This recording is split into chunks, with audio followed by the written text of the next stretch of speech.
Ladies and gentlemen, welcome to episode 14 of the Visuals by Leo Studio podcast. It's me and my lovely co-host, Mr. Sergio.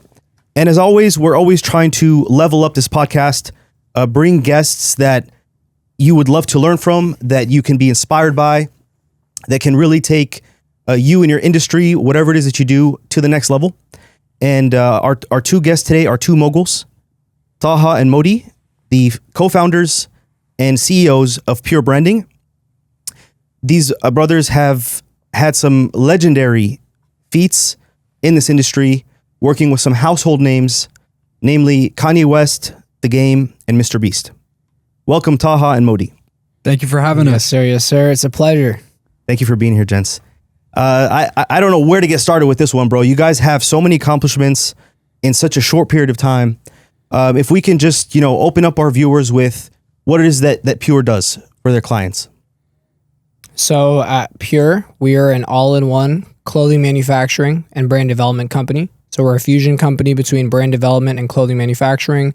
We develop and build clothing brands for celebrities and startups, as well as established brands. Essentially, we work with them from every angle of their business to actually develop and build brands. Absolutely. Yes, and sir. Yeah, go ahead. You want to... Yeah, we've been doing this for around 4.5, 5 years now. We started with our own clothing brand over a decade ago and saw success in that. And it eventually branched itself into what we're doing now. We love to help people. So that's where it all started from. Started from a Pure place. Absolutely. And going through the Pure Instagram, I was kind of shocked with the amount of celebrity work you guys have done. Pretty much any famous musician, A-list characters, they have some merch done with Pure. And it's just very impressive that you guys at a very young age have been able to tap into an industry that's just so competitive. So many people want to break into the fashion world, are trying to do things differently. If you can walk the viewers through what it is you guys did differently to distinguish yourselves and kind of get yourselves in the room with these A-listers, how do you end up starting as an artist, passionate about something and distinguishing yourself in a sea of other people that do that? Yeah, I mean, look, you're always going to have to work, of course, hard. You have to work harder than anyone else in your industry, but not only working harder, you have to work smarter. That's what people, a donkey can work hard all day at the field, but is it reaping the benefits of other, it's just a metaphor, but you get what I'm saying. Yeah, 100%. You can't, it's not just about working hard. It's also about working smart. Yes. So, we've been able to work hard and smart. You want to do both. You want to really put that time in. You need to put overtime every single day to really outshine and move fast, move past your competition in a way where they can't even keep up with you. Exactly. One thing that we've done is we've picked one thing or not necessarily one thing, but one lane that we're very, very talented in and we've been doing for so long. We focused on it and we became crystal clear about what we wanted and we went and got it. But at the same time, we weren't just doing one thing. We were doing multiple things all at the same time that would eventually allow us to secure deals, multi-million-dollar deals, just like that at 24 and 27 now? You're 27 now or 28? 27. Okay, nice. I'm going to give you guys some free game. So this is just off the rip. Let me just tell you something. So one thing, we've done, the list goes on for the things that we've done to get to where we're at. It doesn't end at working hard, working smart, being, resilient, having discipline, all these different things, of course, that matter. Believing in God and keeping your faith strong. All those different things matter. But let me give you guys a real free tool that you can actually do that people tend to sleep on. Because people can always tell you work hard, work smart. They don't want to give you some games. So here's some free games. So a lot of people are afraid to work for free. Yeah. Mm-hmm. A lot of people are afraid they will not work for free. And I understand that. Even at the position I'm in today, there are still some things that I do above and beyond that is still for free, And what I mean by free is, of course, you don't want to just go on the side of the road and just give someone a random service or just give a free project out. That's not what I'm saying at all. What I'm saying is you need to be able to weigh out your opportunities. And if you got to sometimes thug it out and do something for the love for someone else because they're going to give you a higher, they're going to elevate your business, sacrifice, that's investing in your business. You know what's crazy about this whole thing? We have not spent a single dollar on ads Wow. Zero. Not a single dollar on ads. We have Wow. a very, very saturated organic fan base, an audience that has over 6,000 leads per day on our website. We're getting leads in every single day of people that want to work with us, but we're not running any ad campaigns. Now, why is that? You know, we have worked with, we did smart. What I mean by working smart is there were times that we worked for free. You know, There's a lot of times where, like, let's say, for example, before we started our innovative in-house brand program, which is our biggest thing right now and what everyone knows us for. That's actually how a lot of the situations came about with Kanye and a bunch of different people is us having the in-house brand program, you know, which is our system that we've developed. It's a one-of-a-kind system at our company. And that all came from experimenting and doing Exactly. a quote unquote free service. Yeah, like we had a guinea pig. Like, what I mean by that's like, okay, so there was a major like YouTuber. Shout out to Mr. Organic, three of them. You know, he had I seen his stuff all the time, and I was like, yo, he clearly he's dope. I want to work with him. All around great guy, and I wanna like tap in with him because he clearly is, you know, a person of influence that I wanna build something great with, right? So I sent him a message on Instagram. And he responded, and he came by to the factory, right? And we originally were going to go a route where we were going to charge him for bulk production. Just this was before in-house brand program, so all we were doing was bulk productions. Yeah, we designed like maybe 40, 50 pieces within the span of 2 days. We sent it to him. He loved it all, and he's like, "How can we move forward?" Exactly. So we looked at the budget, and whatever happened, it just didn't end up working out. So I just woke up one day and I gave him a call, and I was like, "How about this? You know what? We're going to waive that fee. We're going to go ahead and get started on your brand. No dollar to you, nothing. You're not going to have to spend a single dollar. We're just going to start with you. We see this, right?" So we invested out of our own pocket into getting the first samples started up. You know, and this was back in the day when samples were really expensive. We ended up spending quite a bit on a couple pieces. Yeah, so we invested into the startup of it, right? And just from that alone, Mr. Organic matched that energy. We weren't expecting him to do any of this, but he started putting us in his vlogs. He'd come at like once a week coming by, putting us in his vlogs. And the amount of traffic just alone, I mean, like just from that situation alone, you know, I would say he brought us at least like $500,000, you know, of different people working with us. Like overall, I'd probably put it around like 300K. He gonna come for us. No, that's okay. Shout out to Mr. Organic. He knew what he was doing. You know, like he was putting us on, and we shout out to him. We give him his credit. You know, he's seen something in us. We were striving, and it was at a time when nobody was really trying to work with us. Not like that. Like we still did some things. Don't get me wrong. Like, but it wasn't like on a scale where he was gonna promote us. You know, like people weren't promoting us as heavy, but like that opened the door for so many. Like literally till this day, we still have people calling us saying, "Hey, I came from Mr. Organic." You know? Wow. And so my whole point of even saying this is this was in the past, you know, but it's just that imagine if we were stuck in our ways and our ego and we were just like, nah, you know, he doesn't, this is no. It was a quote for around $8,000 to make 50 pieces of each unit. And he basically said, no, like, this is what I was doing overseas in China. You know, I don't want to do it. You know, I have too much inventory at my crib just posted there, and I don't want to do that. So that basically birthed the system that we now run. But at the start of that system, we didn't know what we were doing. You know, we made the samples, we built the website, we put it online. He started getting a lot of orders. I was literally like packing the orders at UPS. Like I didn't know what I was doing, but eventually as you keep going, you start to learn. More orders were coming in. We start putting a system down. Okay, when an order comes in, this is what happens. This is what happens. So it just started to, you know, fall into place. So when Modey was saying like we didn't know what we were doing, we knew what we were doing in terms of like the skill and like what we need to get done because we do this, like we build brands, we design. But he more so saying like we didn't know that we were birthing like a whole new system.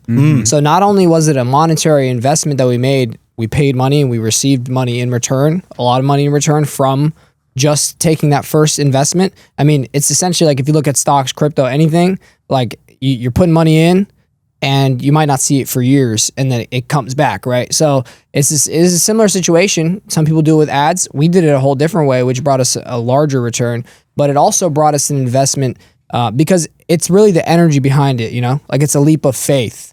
It's kind of like the energy of like, we're gonna take this step and we're gonna invest into our business, you know, and that energy is value, you know, and that brought back, like I said, it birthed the system of what we do today. And like literally exactly what we did for him. We went ahead and implemented that as our quota for all brands. That's what we do for all the brands. That's like honestly our main system right now in today's day and age, like of what we do. And we'll get into that system a little bit down the road if people want to hear about it. But I did want to give some free game on. I just when you asked me that, I just said, you know what? Instead of just telling people like the same thing people hear, I want to tell them some tangible things that they could do today. Like, hey, that guy that's been hitting you up for that music video to shoot, or like that person that's been like trying to have you do a design for them, but they don't necessarily have the budget. But let's say they have 5 million followers on Instagram.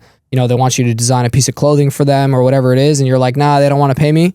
How about you just go take a leap of faith and try it and see what comes from it? You got to do it with a grain of salt, of course. Don't go around just giving free work to everybody and anybody, but just kind of like, you know, just make sure you weigh it out and see like, you know what, sometimes I'm just going to have to grind it out and see this opportunity through. It almost sounds like you guys knew you guys were Bitcoin before Bitcoin was Bitcoin, right? Like you guys were putting your guys' trust and everything into yourselves. Like, no, we got something good here and we just got to make it happen. Because that free gem that you're saying, that the golden nugget that you're saying about just doing work for free, it changes a lot of people's careers just doing that. But you have to believe in yourself first and know, I got something good here. They just don't see it yet. Let me show them. And then 100%. Boom, it just blows up after that. Exactly. Yes, and that's something I know. I've known the Pure Brothers for some time now, and if you tell me, give me one word about the Pure Brothers that stands out, it's their vision. Like you said, from day one, they saw value that maybe no one else saw, and they knew all they needed was a microphone. They needed a platform. They needed someone to, as you said, a guinea pig or someone to test this entire experiment, this vision on. And I'm sure you guys had so many people, but then you ended up with someone like Mr. Organic, who's like the real deal. He's doing an amazing thing. And now the world sees like, wait a second, these guys can do something incredible. But but like Sergio said, if you guys didn't see that in yourselves to begin with, it would have never come to fruition, because some people don't know what they have, or they're not even looking for their internal value. So my next question would be, where did this vision come from? Where does this amazing self-belief that you guys have come from? I gotta give it all up to my brother right here, Taha, man. He's the visionary behind everything. Without him, there would be no Pure, and it's vice versa. You know, we're Pure together, but he's the visionary. You know, in a group, there's the visionary, and then there's the person that gets it done. So he's always had a vision since the start. You know, and that's how everything started, with a vision. Yes. If you want to take it from me, here. I be getting shit done too, but No, obvious, of course. Nah, I'll give it to Modey though. Like, you know, I'm definitely like visionary, but I'm not a visionary that just sits around and paints all day. I get shit done too. I work very hard, but Modey has like that.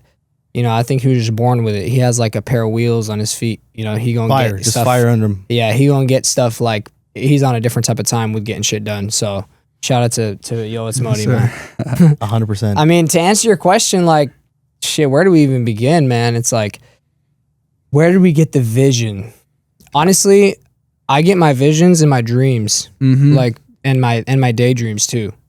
Like, all my greatest creations, I've seen it in my mind. Like, I've literally seen it to the detail, and I follow what I see. So, like, from the beginning, like, even with our first ever brand, you know, like, the one that XXXTentacion and Post Malone endorsed and all that in 2017, it came to me from a dream. Like, I saw it in a dream, and I just followed that design that I saw in my dream, and then it turned into something. And it actually turned into reality too, because in your dream you were in LA, right? Yeah. So it's like I've seen, like, you know, I see my ideas and visions in my dreams and or in my daydreams.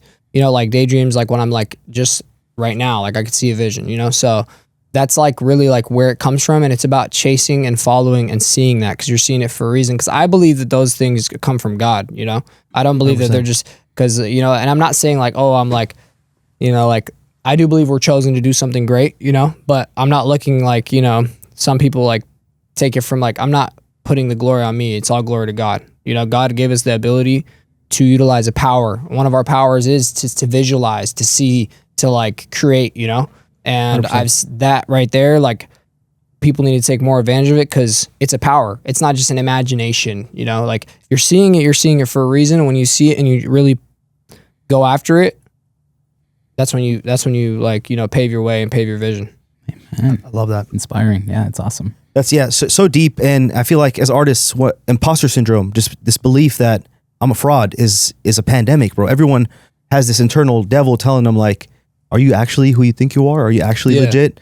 And that fear, if you give into that demon, if you give into those ideas, you won't grow because you need that vision to believe in yourself to take these risks. Exactly. Yeah.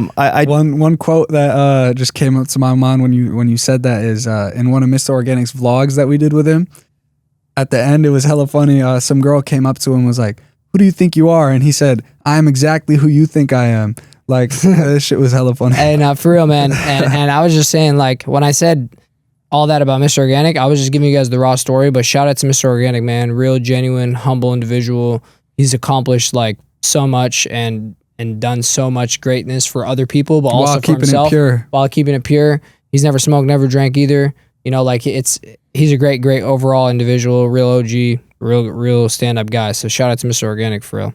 100%. And I've worked on videos with you previously, and I was going through some of the footage with Mr. Organic, and the collections you guys put out together were outstanding, just incredible pieces. And you know, it's just a win-win when two artists come together like that. I love that. Yes, sir. Brother, I do want to ask you. So I just want to go back to that point, that gem that you dropped of offering free things sometimes. Can you give me some criteria? Because you said, be wise with who you choose to give free things to.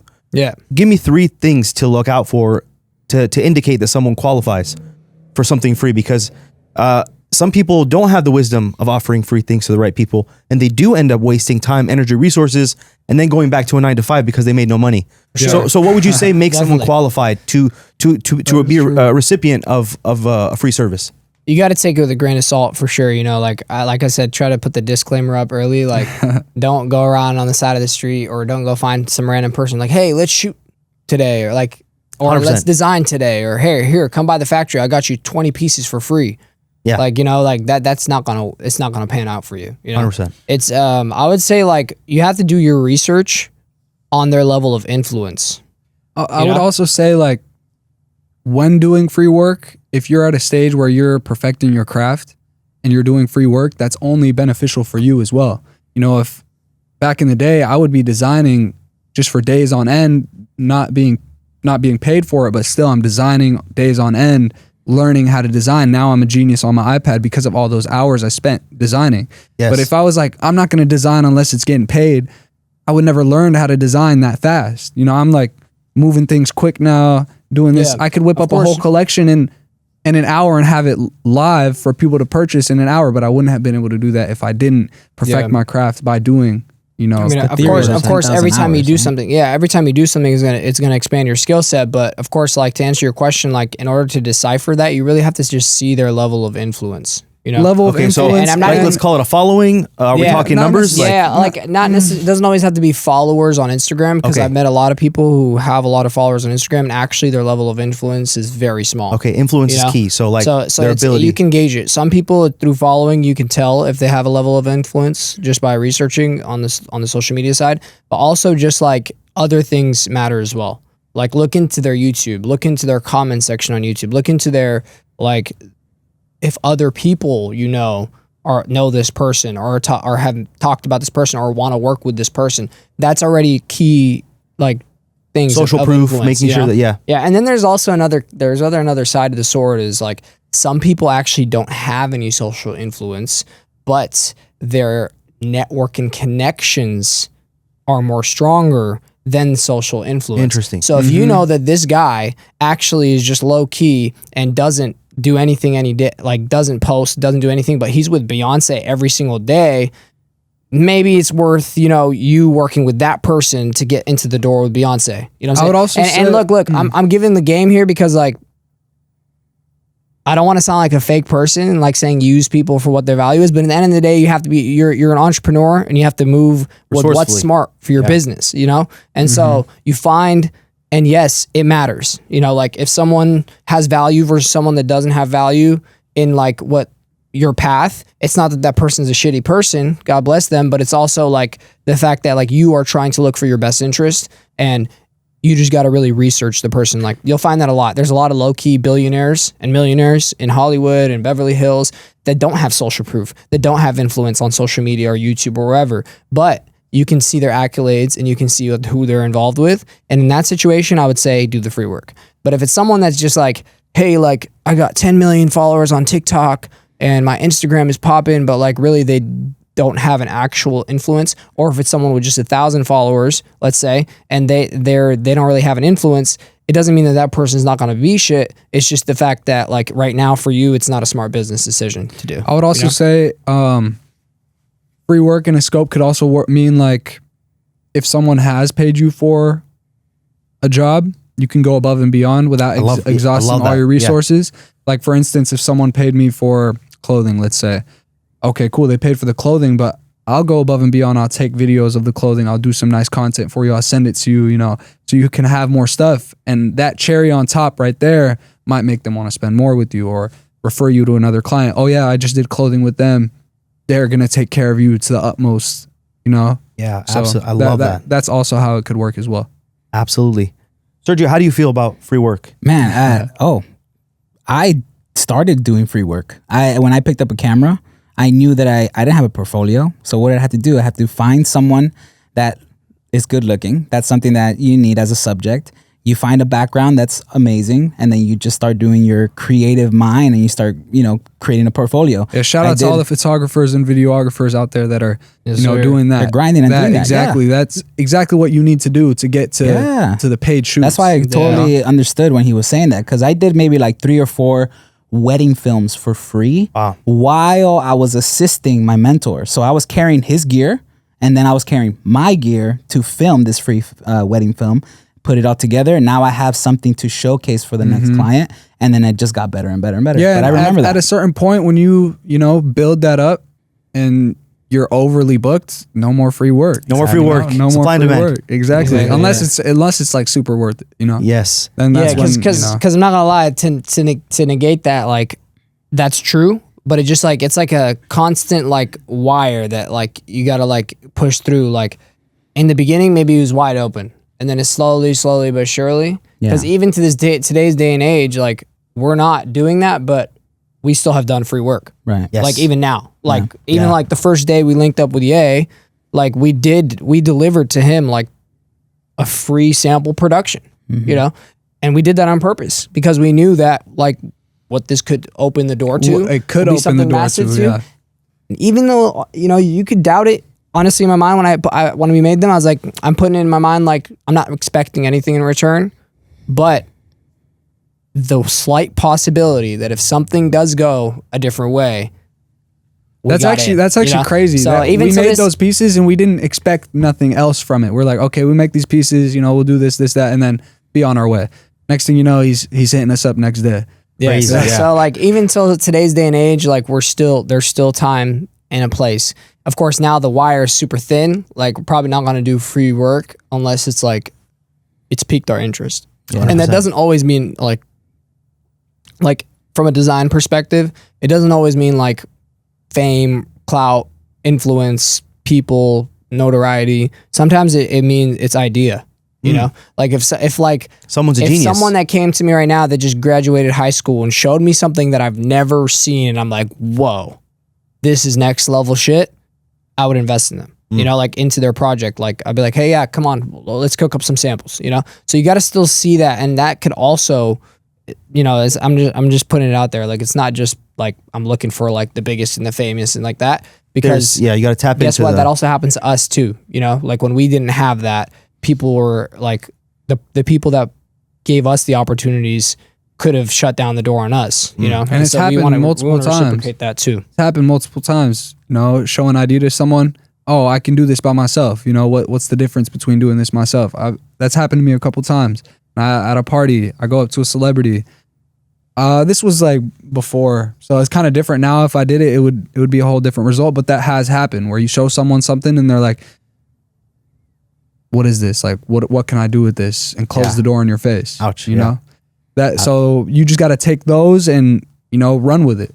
100%. You just got to have like you really just have to have tunnel vision. You know, yes, because like and a clear vision. Because if you're it's just like a double-edged sword. Like if you're entertaining every single person, you know, like every Tom, Dick, and Harry that walks through the room, you can't do that. Like if every single high school graduate came to me, I'm like, what have I become now? I'm like, I'm just a recruiter for interns, you know. But like, I'm just saying, like, if it's there, it's there. Yes, you have to also have that vision. Like, you got to know what aligns with you. And what's what your crazy goals and is what's next after level that, for you. so it was at a Hollywood Hills party. Like, I went up to a celebrity, they shut the door in my face. But even after the party, this man is like, man, this was the most successful night of your life. You went up and talked to this guy. Like, I was like, at that time, I was like, damn, like I could have secured that, you know? But he was keeping it positive. He's like, man, you did one hell of a job. You know, you had the courage to go up there and, talk to them. Because Party Next Door also looked at us and said, we finished the that was the conversation same with him. night, yeah. We finished the conversation with him and then said bye. We gave him like a shirt, said bye. And then he comes and taps us, turns us around and says, hey, like, you guys are young kings. You guys are going to be very big someday. Just keep going. And Word for word. Wow. Like, literally. So, of course, that day, like, like, even though he might have had like whoever wasn't trying to work with him, I think it was Maxo Cream, right? damn, he named dropped. Hey, look, man, this is everything's on the table, man. That's the thing. When you do a podcast with us, it's all raw, it's uncut, it's all on the table, because people need to understand that this is real life. Yes. You know, like this whole thing is like real life. Like, you go through your ups, you go through your downs, you go through your shutdowns, you go through your wins, you go through your losses, and then you go to like a massive. It's a whole thing. Like, they have to hear about it, you know? So yeah, within Max or Cream not being interested, Party Next Door told us we're kings and we're going to be, which to me is a bigger win in my book, because, Huge. Party Next Door is one of my favorite artists. So like, that to me was like, yo, bro, yeah, that's why I said that to you. I was like, it still is lit. This is your first night in LA, by the way. It was my first night First in LA. night ever in LA. Yeah. And it's crazy. We weren't invited to that party, but somehow, some way, we made a prayer. We just walked right in. Wow.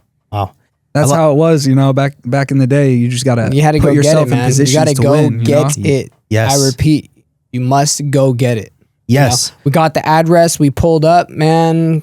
Next thing you know, Party Next Door is telling us this, and that. Because the difference is, we're not just going there to get it, to go get some girls or go get some drinks or go get some. We went to go get it with a plan in mind. Like, We brought a went in shirt there, with us. brought a shirt, prepared, pulled in there, walked up to him. We were on that type of time. If you have that type of courage, then that's what you have to be on. You have to. I you have to go was get pulling it. some ladies back then too, though. At the Of party. course, yeah. I mean, I'm just saying the intention is not to go in there and be like, that's Trying what to I'm get saying. drunk, Like, Yeah. So all of this risk that you guys take and all of this, like, I'm just gonna go, we're gonna go do it, we're gonna have a game plan. All of these things I learned from like books and from like motivational speakers on YouTube. Is this something you guys learned, or you guys already had it in you and you guys already know, like, hey, we're gonna make this happen? Like, this is where I would, of course, like, this is something that's in Arabic and in Islam, they call it tawakkul, and what that means is to have your full trust and reliance on God and God. And the difference is, like, it's not English, when you just say trust and reliance, it's kind of like, it's not in Arabic, tawakkul means like very powerful, to the point where, like, if you were to fall off a building, yeah, Sounds awesome. tawakkul means if you like, to the point where it's so powerful just in that one word, where if you were going to fall off a building, you trust that you will make it safely. Wow. You trust that you're going to fall. That's the type of trust and reliance. Wow. When I say trust and reliance, even me, when I ask God to strengthen my trust and reliance in him, or when I repeat and affirm and I say, like, oh Allah, I have trust and reliance in you. Like, I have to repeat it constantly, because it's like, it's not even just saying it is not enough. You know, like, you have to actually embody that. And that's what we did, because, like, one of the biggest things were, we took a risk. We've taken risks this whole journey, but, like, even the journey started with a risk, We didn't get our company from our family. We didn't get anything from anyone. We didn't have like a investor. We took the risk. Like, when I moved to LA in January of 2020, I packed a one-way ticket. I made a gig for a merch. I set up a merch situation here in LA. It costed $500. I charged the client $500. 200 of it was to go to the merch. The other 300 was used for my one-way ticket to LA. It's crazy. I packed all my clothes in a bag. I left without telling anyone. I was living with my brother in Eugene. Shout out to Elganai. And I literally just, like, I swear, I remember waking up. I was like, this is real shit. I was feeling like What did you say something on the was pulling plane? me. I literally was crying, and I made a prayer, and I asked God, like, guide me. I feel like I'm destined for greatness. I just don't know where to go and what to do. 2 days later, I get an invitation from a good pal of mine from high school, Marcus Blake, shout out to Surf, said, hey man, come to this Verify party. And in my mind, I just said, I'm going and I'm never coming back. And I literally packed my bags. My mom was woofing. Like I said, the She didn't even $300 that I had from the merchandise play that I made was my ticket. Packed all my clothes into one bag. I was literally on the flight contemplating and thinking, what happens if you don't get a place to sleep tonight? What happens if like, you don't find a way out here? What happens if this? What happens if that? And that's when I practiced tawakkul. And I was literally in a flight. Well, I was thinking, you could also think like, you got to shut those thoughts down sometimes and think like, well, what happens if this damn plane falls down right now? Like, death is in God's hands. So I was literally thinking to myself like, okay, so if I'm trying to consciously like accept what's going on. I'm like, if I do fall asleep on a park bench and I get stabbed by a homeless person and I die, then that was my destiny. And there's nothing I could do to escape that. And so when I realized that, and I realized, but that doesn't feel like this. It feels like I'm being called for a reason. I know God didn't bring me this far just to close me down there in that kind of way. So that's when I realized, like, you know what? If that's the worst that can happen, then, and I know that's not going to happen, then I accept it. And I'm willing to go through whatever I have to go through to do it. And that's when I made it up in my mind. Like I literally landed in LAX and I was like, what's next? And I just let God guide the way. And of course that's where the journey started, but I'm just saying like the journey started before that as well though. Yeah, the journey started before that. That was a pivotal point, but I'm just saying like LA and us, what we're doing now, the factory and everything, it all started on risk, So that I'm just like, I'm glad you asked us that question because people need to know like, that's what it truly takes. I could have made a million excuses to not make that move.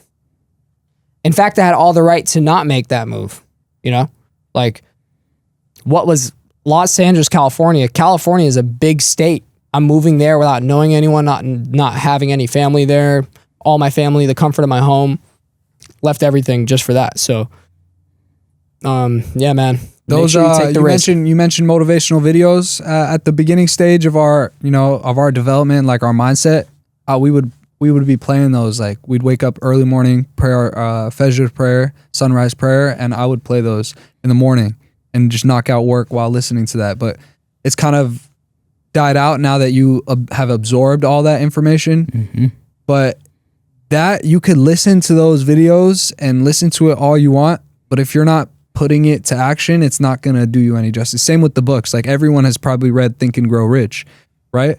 Yeah. I haven't read it, but just through experiences, and it's like you learn that as you live life and as you experience things. It doesn't all come from life books. is the best teacher. Yeah.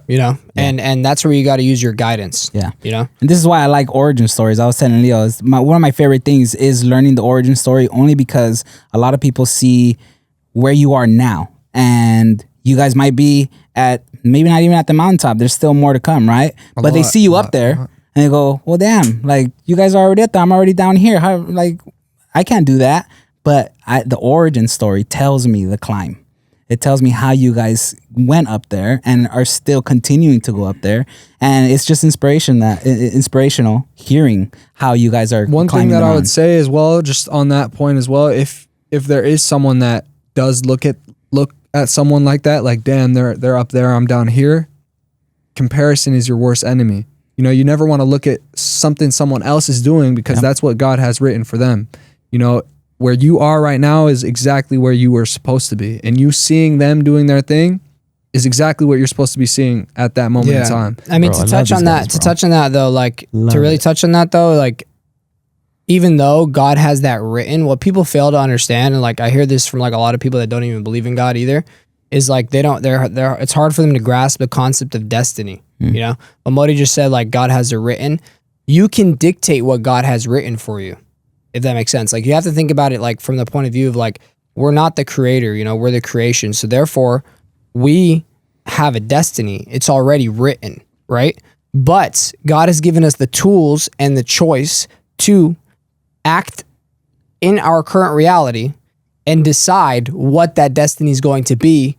And God is the all-knowing, so he already knows what that destiny is. You know what I'm saying? It's a prediction. He's predicting He knows what you're gonna do. He's actually he knows exactly what you're gonna do because he created time. Like that's the thing. Like if you think of you as God, like astaghfirullah, but like if you think of you as God and think like, oh, like how that doesn't even make sense. How is something written if I can change my destiny? That's because you're thinking from a human mindset. You're talking about the creator of time itself. You know, God created time itself. He knows before you were born and after you were born where you're going to end up. So therefore, that's already set in stone. But that ultimate decision on whether you are going to go ahead and chase your dream or not, that ultimate decision, God knows what that ultimate decision is. You know, so even though it's written, you also want to make the effort. You know, I want to say that to like shout out every single person that's watching the podcast right now that actually is in that position of where I was when I packed my bag, is in that position when I got fired from like 15 jobs and didn't actually like, and then went to work for myself and make more money than I could ever make, even as the highest position at those jobs, you know? So like when you're in that position, like I've been there, like I've had dirt kicked in my mouth. Like I've had the situation where like all the doors were closed in my face. Nobody wanted to fuck with me. Nobody wanted to work with me. Nobody wanted to see shit. You know, nobody cared about anything we did. And honestly, like everything was closed down. We didn't have a single like pot to piss in, you know, no money. I remember going to the days where I'm at McDonald's and I charge my card hoping that it would go through, knowing that it's going to decline. And then somehow, some way it went through and I'm like, yes, like that's what I'm saying. Like if you're in those positions right now, like, you know that it's possible, and this is just a shout out to them. And like, don't give up. You just have to get on your shit, tune up, tighten up, and you can make it through. Love that, brother. Oh my God, I'm fired up, bro. up. We're gonna go for a run. Nah, for sure, bro. No, this is amazing, brother. And when I say visionaries, you don't have to take my testimony for it. You saw the vision. You saw how you speak your thoughts into existence. Again, we are creation, and we don't dictate that, but you know, God gave you the ability to be like, man, I can't really do anything. I'm helpless. And he gave you the ability to speak the way this gentleman is speaking. Like, just let's do everything we can with what we have, and the sky's the limit. And I absolutely love that. I always tell Sergio, like, when I'm with these guys, the energy I leave with is like, I'm charged up for like weeks. I'm just running, like, and I feel that the energy is very, very contagious. And that's going to lead me into our next question. You know, I've been surrounded with you guys for a while with the projects we've been working on, and the outcome of my life is incredible. Like, I already feel like I'm just, I'm practicing being more visionary with my future. What kind of circle do you like to surround yourself with now? What kind of people do you like to associate with now? Well, we primarily, you know, associate with our brothers, people that I would say, man, it's like, it's different nowadays because we're always locked in grinding. So it's primarily just our brothers, me, Sanad, and Taha. But when we do associate, it's with genuine brothers, the people that you met at my birthday dinner. That right there, everyone that I associate with and I would kick it with, you know. Other than that, it's a couple missing people. Yeah, a couple missing. I mean, I would say like I like, it's all about energy, you know. Like I only surround myself with. I was telling Modey this. Like, we only have brothers and business acquaintances, brothers and clients, brothers and business partners. That's it. I don't have friends. I have either you're my brother or you're my business, or we do business together. Frankly, I don't have the time to just sit around and kick it for no reason. It's either you're my brother, and what I mean by brother is, of course, my blood brothers, but also my brothers where I could build, like, to classify a brother to me is someone that I could trust. You know, someone that I fully trust, someone that I fully, like, would want more for them than I want for myself. You know what I'm saying? So, like, that's like how I look at it. And the reason why is like, I've been through the ringer. I've seen how people like are. And also it's not just about how people are, it's about yourself too. You know, your energy, like if energy is like literally like energy is a big thing. So like if you're surrounded by people that are not on that type of time that you are, guess what? One day your battery is going to be drained. One thing as well, like you're going to be not on that type of time either. Like if someone, it's facts. Like, you know, look at it. God shows us that in the most simplest of things. Like if you have a bag of fruit and it's just sitting there and one has a mold in it, there's 6 other healthy ripe ones. Check back in like a couple days. You know? Exactly. That's one thing I'd say as well is, you know, at this point right now, brothers, business partners, business acquaintances. But before then, you know, you have to experiment and see who really fits. At the time when we first started, keeping like-minded individuals is very important. Energy is We a kept big them, thing. they were our brothers. Yeah, though. I know. They turned into brothers. I know. But seriously though, like ask yourself now, like name one person right now that you consider as a friend that is still a friend. What do you mean? That like doesn't fall into the category of being either a brother or a business acquaintance. That's still around. Yeah, no. Exactly. And that's just because, like, to be honest, it's not like saying, oh, go be a loser, go be like, it's just like when you're a man with a vision and a purpose, you don't have time to just lollygag. You know what I'm saying? Yeah. You just don't. I mean, gotta it's be very not, intentional. it's nothing against that. Like, who knows? Like, when I'm at the point where, like, I don't have to ever work ever again, shit, I might have, everyone might be my friend, like, just like, hey, what are you doing tomorrow? Yeah. Like, every single day, like, but at this point in time, right, like, if I'm gonna spend energy with people, I want to, like, what do brothers do? They help build each other up. You know what I'm Yes, saying? exactly. They help put each other on. They help, like, they have each other's back. Like, I'll tell that's you- the type of people I would want to be involved with. Other than that, like, I don't want to be involved with people that are just like, just for like a spare time. I'll tell you the type of energy that we had around us as we were like building. One of our friends, one of our brothers that lived with us, he would be up at 5 a.m. in the shower screaming, "I'm gonna make 10K this week," in the shower, waking us up to that. Like, that's the type of energy that surrounded us at that time. You know? Exactly. And that's all part of building, that's why I consider them my brothers. Like, shout out to Great Atlanta, from like when we first moved to LA and like we got linked up with them, just the influence, they were on a certain mindset and it adapted with us perfectly. Like, like it was great. We were working out together. We were building things together, like that's the whole point I'm trying to get across is like, if you're watching the podcast right now and you're thinking about your circle, really think like, what are you accomplishing and what are you getting things done? And then again, like, okay, life isn't all about that, right? But at the same time, what are you pursuing in your life right now? Yes. If you're not pursuing these things, and let's just say you're working a 9 to 5, which is no shade and hate to people that actually pursue that.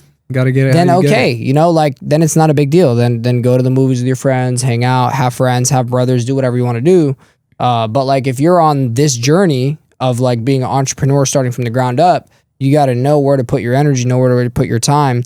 And a lot of times, like, if they're not your brothers, you're not doing something of value together, then a lot of times like you're wasting your time and you might get probably like, you guys are probably not going to end up like, they'll probably do you dirty in the future, and like, or you do them dirty, vice versa. And like, it ends up being like, damn, I hate this guy. I wasted my whole fucking time being this guy's friends. We were fucking doing this, doing that. It's Everyone like high loses. school, You don't want to be living in high school for the rest of your life. You get what I'm saying? Like in high school, you look back, there's a couple people maybe I still stay in contact with from high school. But like, other than that, like we had friends, all this kind of shit.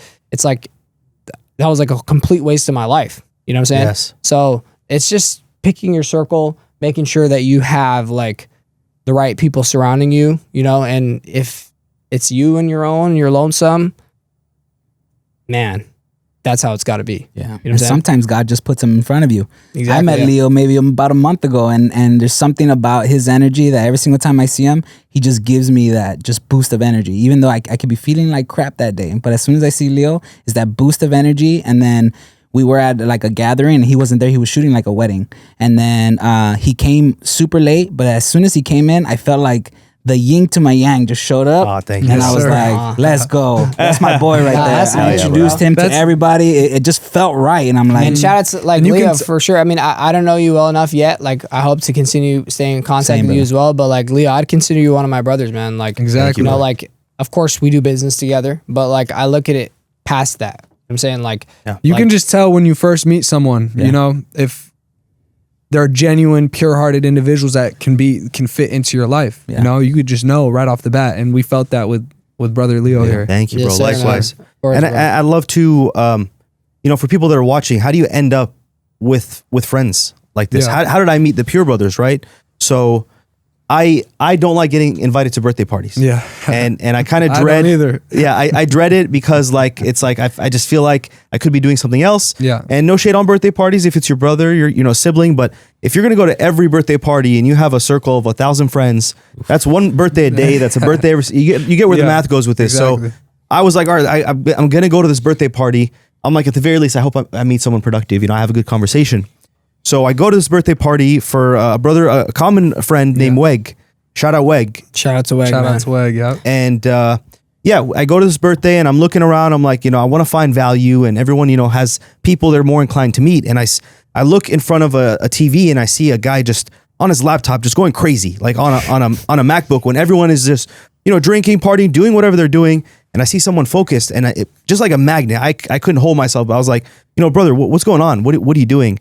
And it's Modey working on a design for a client that needs to be delivered like 5 a.m. the next day. Like, it was just a crazy dedeadline, and with a smile on his face, mind you. The crazy thing is, it didn't need to get done that day. It didn't need to. It didn't need to. Mm-hmm. And you created that sense of urgency for yourself to be in the middle of a party. And this is not like, I don't want people to misinterpret this scenario.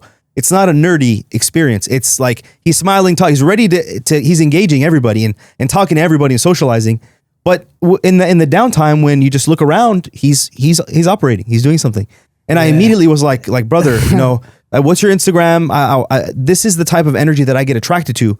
And that's what opened up the entire route into, this moment coming to fruition where, my viewers get to experience this wisdom and this journey. And I just be very selective with how you carry yourself. And I feel like even if you're not in the right party, because you carry yourself a certain way and you have a mindset, you'll come out with someone that will still be a benefit to you, and you can build a brotherhood that you can build an empire on just by having the right mindset. And the reason I was at that party is because, first and foremost, brother Weg, that's my bro. 100%. He's a very great guy, and he invited me, so I came. But at the same time, what am I going to be doing there? I don't drink, I don't smoke, I don't really party. If I wasn't at that party, I would be doing the same thing at the crib. But I wanted to come and support Weg. Me and Kamel, also a good friend, he was there as well. We started getting into it. So if I wasn't at that party, I'd be doing the same thing. That makes me, I kind of laugh when you said it's not like a nerdy moment, because really what it is, it's a racked moment. You ever seen those memes on Instagram? I know people in the comment, if people are watching this, then they're familiar with like the meme life and shit. There was a meme going around called like the racked meme, where it's like a bunch of like these doodles that is like, came into the party, little does she know I'm racked, or like shit like that, basically saying like the guys that are like low key as fuck, but they're like up. You know, like you never know, because some people go in the party and they see the people with the chains and all that, but then like there's this low key guy in the corner that maybe didn't say a word to anybody, but like he's low key just up. You know what I'm saying? Racked. So like that just reminded me of that, because Modey pulled up in the AMG on his computer from another person's perspective, maybe a girl, like she might have been like what the fuck is this guy doing? Like whatever, but like on the low, he's actually like, this is Modey, and if you knew what he's up to, you'd be like, damn. You know what I'm saying? 100%. That was just a funny comment. Yeah, no, and absolutely, he is racked. No, and I love the fact that that's low key my older brother Sanad right there. Sanad's low key, like when like people are gonna start getting used to him now, like now that he moved to LA, but like in certain situations where like he's just low key there, like you wouldn't, they might not know him yet because they're used to me and Modey, but like on the low, like he's on some whole other shit, so it's just, yeah, man, you gotta keep it, sometimes you gotta just keep it low key and do your thing. Yeah, Low-key racked. Yeah, low key racked. I want to be racked. I ain't never seen that. I'm not gonna lie. I gotta check it out. No, it's hella funny, bro. I be cracking up. Sometimes they take it too far. Memes are kind of funny.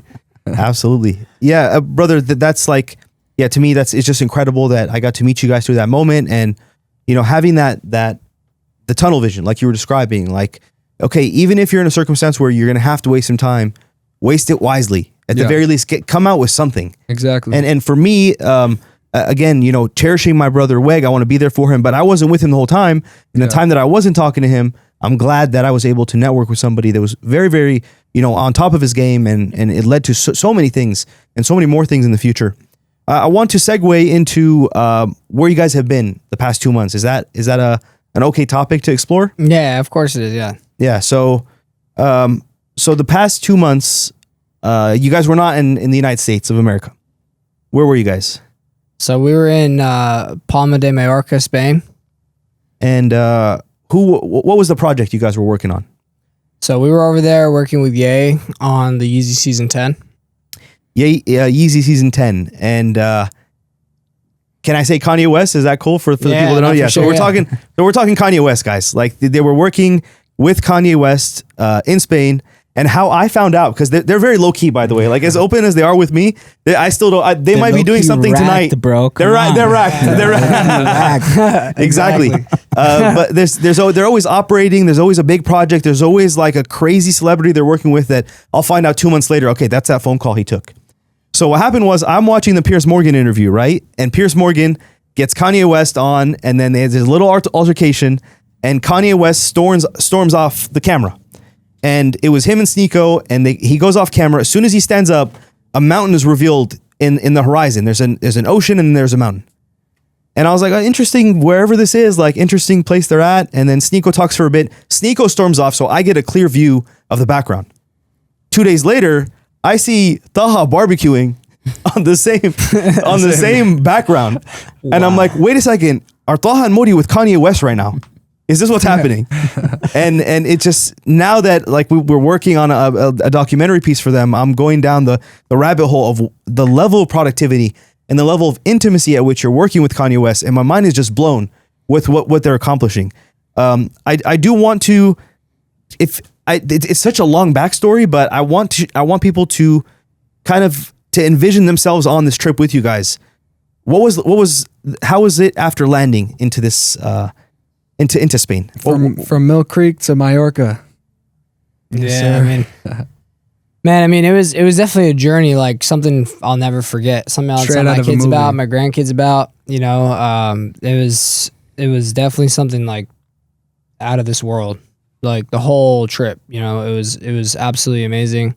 You know, essentially like when we first landed in Spain. Man, it's a whole story, bro. I broke it down in the documentary. Even before Spain, it was a whole story. Yeah, so we were working with him before Spain, but basically we'll give you guys a quick highlight reel, you know? So I'm at the factory with my brother Sanad and my brother Modey, and we're talking about some whole other logistical errors happening within the business. And we just made this post with Ye like 2 days ago, and we were like, Modey, Modey was like, yo, what do you think Ye thinks about the post? You know, just like whatever. I'm like, I don't know. Maybe he likes it. Maybe he's seen it. Maybe he didn't.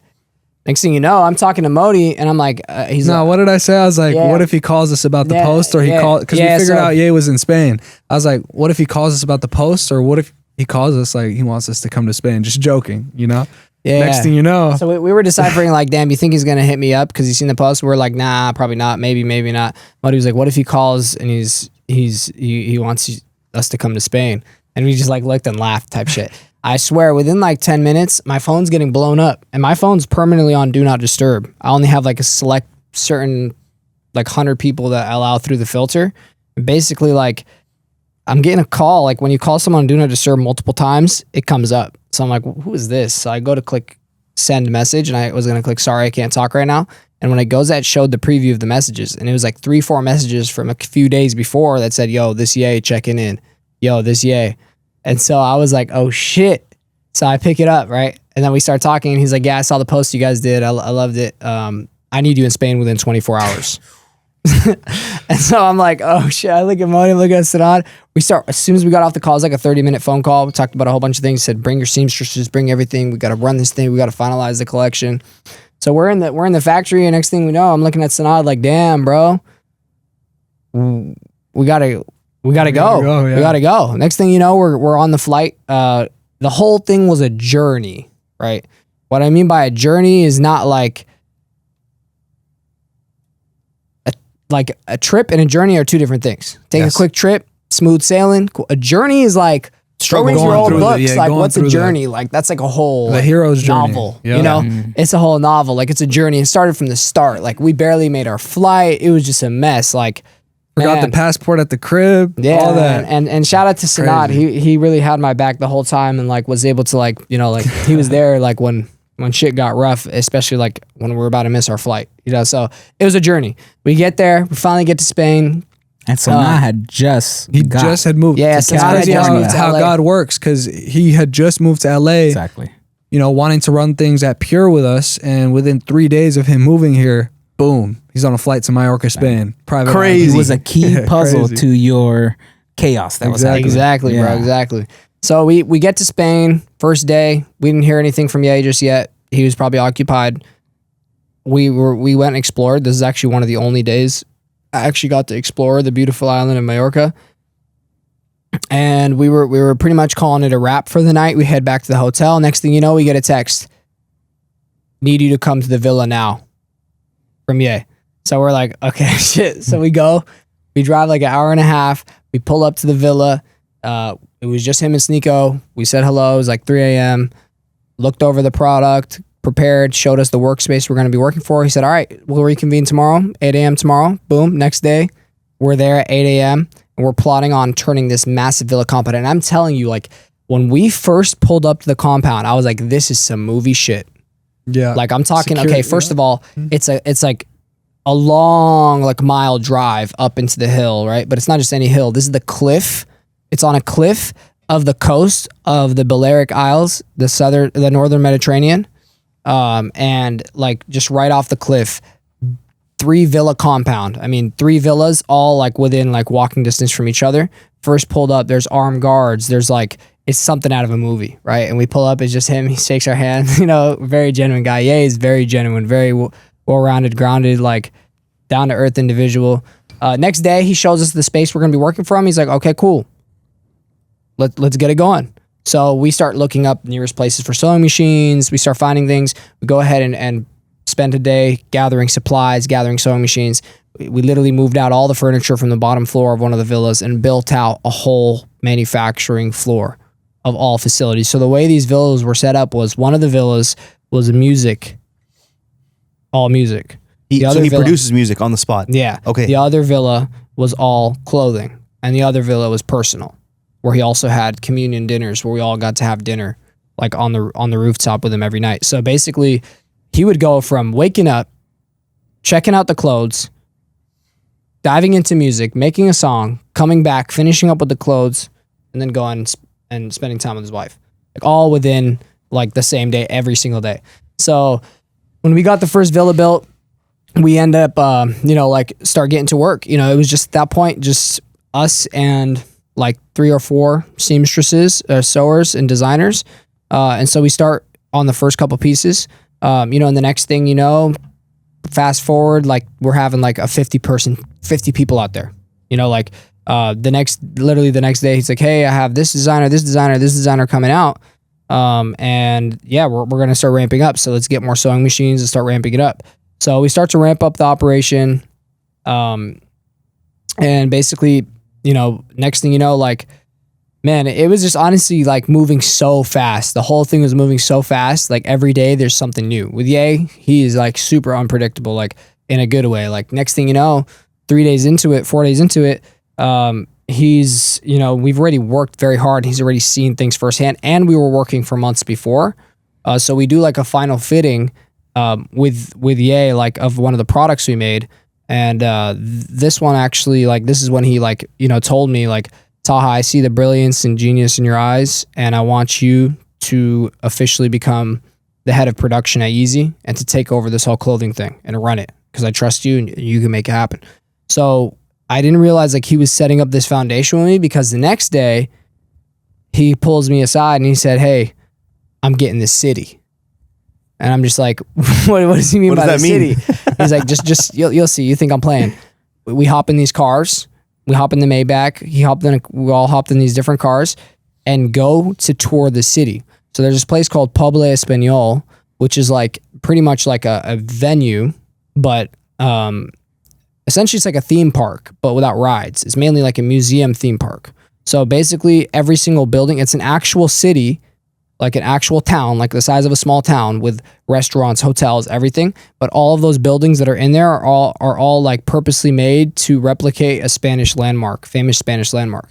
So we went and toured this whole city. I'm telling you, like it was an all-day tour. Like it was a big city, and Ye was showing us all the different places. Basically, like he ended up getting the city for 3 weeks, renting it, and we moved everything from the villa to the buildings of the city. And start working out of the city. Shit is crazy. Like, man, we'll attach some B-roll and some videos, but man, it was absolutely crazy. So we start working there every single day, all day, every day.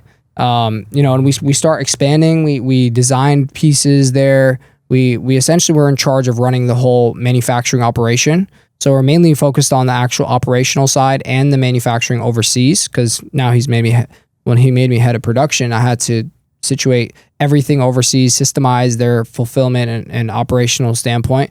And so we were communicating mainly with manufacturing overseas, our manufacturing in LA that we own, and our own manufacturing studio in Spain that we're working out of. So we're running the whole side of that, but we also got to design as well and got to design some pieces with him, which was very special because we were doing these fittings, with him every single day. What I mean by fittings is when like we design a piece and we show it to him and he comes and critiques it and takes his notes.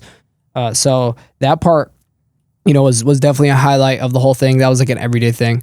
And then fast forward, one of the favorite things like that I had about the whole experience was like, every single night they'd ring a bell. This was when we actually went back to the villa because we only had the city for 3 weeks. But even during the city, he would come and have dinner with us, But like when we went to the villa, we would go on the rooftop and everybody would have dinner together, from the seamstresses to the designers to Ye, his wife, everybody was having dinner together. So that was just like super bonding, super great way to like just get connected to all these different people. Because at this point we have like 60 people out there. I mean, he had a whole like absolutely insane 60 people out there, right? So that's just he's not even saying the full story. Yeah, this is me trying to do a highlight reel because there's so much that went into it. But highlights of it, when Ye said he see the brilliance and genius in my eyes, when we were having dinners with him, so many intimate moments. Can we talk about that one moment, please? Because like I feel like that's a really important moment. About which moment? About Ye kind of solidifying things or giving you that moment of recognition. Yeah, for sure. Yeah. So like, I remember when it happened, I swear I had goosebumps like when he said that, because it's not even like just to be in that moment in time where he's actually saying this, like it meant not only was it like honoring, but it also meant like the shit's getting real, So we had to tighten up everything, and we were already on point, and that's why he trusted me to be to even say that or do that, and so like that whole moment felt honestly surreal. And like when he said those words, because like the next day or two, I had someone that was close to him, and he was telling me like, "Yo, man, like, Ye really fucks with you. Like, what would it take for you to like work exclusively at Yeezy?" And I told him, I'm a businessman. Like, we can make something make sense. So later that day, Ye pulls me to the side again and was like, "Hey, look, I'm like officially trying to contractualize with you and like make this official. Like, what can we do to unlock this next step of this? What can we do to unlock your full potential in this video game we call life?" That's what he said, word for word.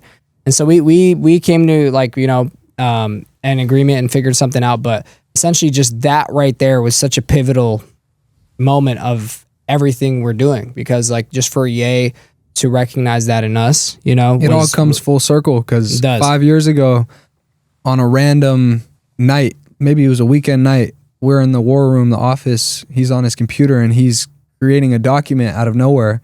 I'm looking at what he's creating, and it's our first brand, X Yeezy.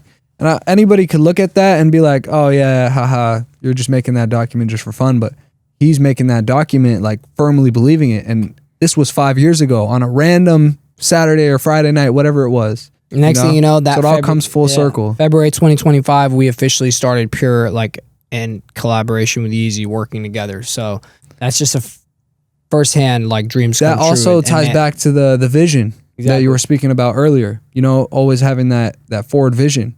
Like I said, me personally, I could have looked at that document and not really thought too much about it. Like, oh yeah, that's cool, he's making that. That would be so dope if that went down. But he's making that document like, no, this is our future. This is gonna happen. And he had firm belief in it. And the video, there's even a video of me recording it, and you could just see Taha like, Yeah. So now you're looking at crazy. it right now, I'll be like, damn. So just to put a wrap on the story, basically like we ended up like, moving the operation back to LA towards the end of the trip. At this point, we're 50 days deep of constant every single day making pieces. Like we had factories. So like in all the locations, the villa and the locations. So the factory had seamstresses, pattern makers, and we were designing with Ye alongside other designers as well. So it's a big design team, but essentially we got to, once we felt like we accomplished what we need to accomplish in Spain, we put together the designs, moved the operation to LA, and we picked back up on getting the products ready. So the first teaser piece from the collection was teased at the Korea show on the 26th. And basically like the collection is going to be coming soon. So y'all, if you're a big fan of Yeezy, Stay tuned.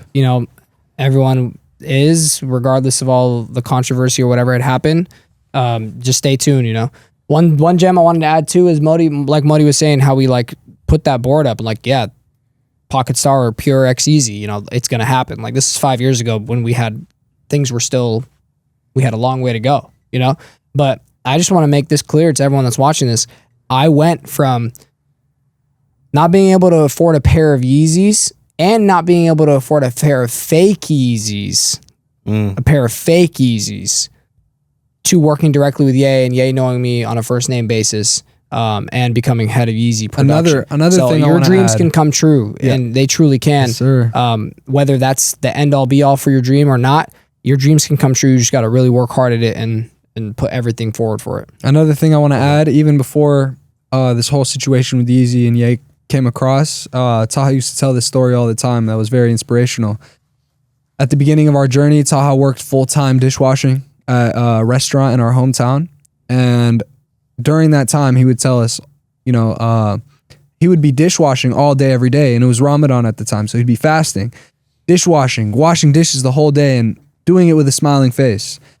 Our dad taught us always have a smile on your face, you know, and that's how we operate. But he was smiling because he was visualizing.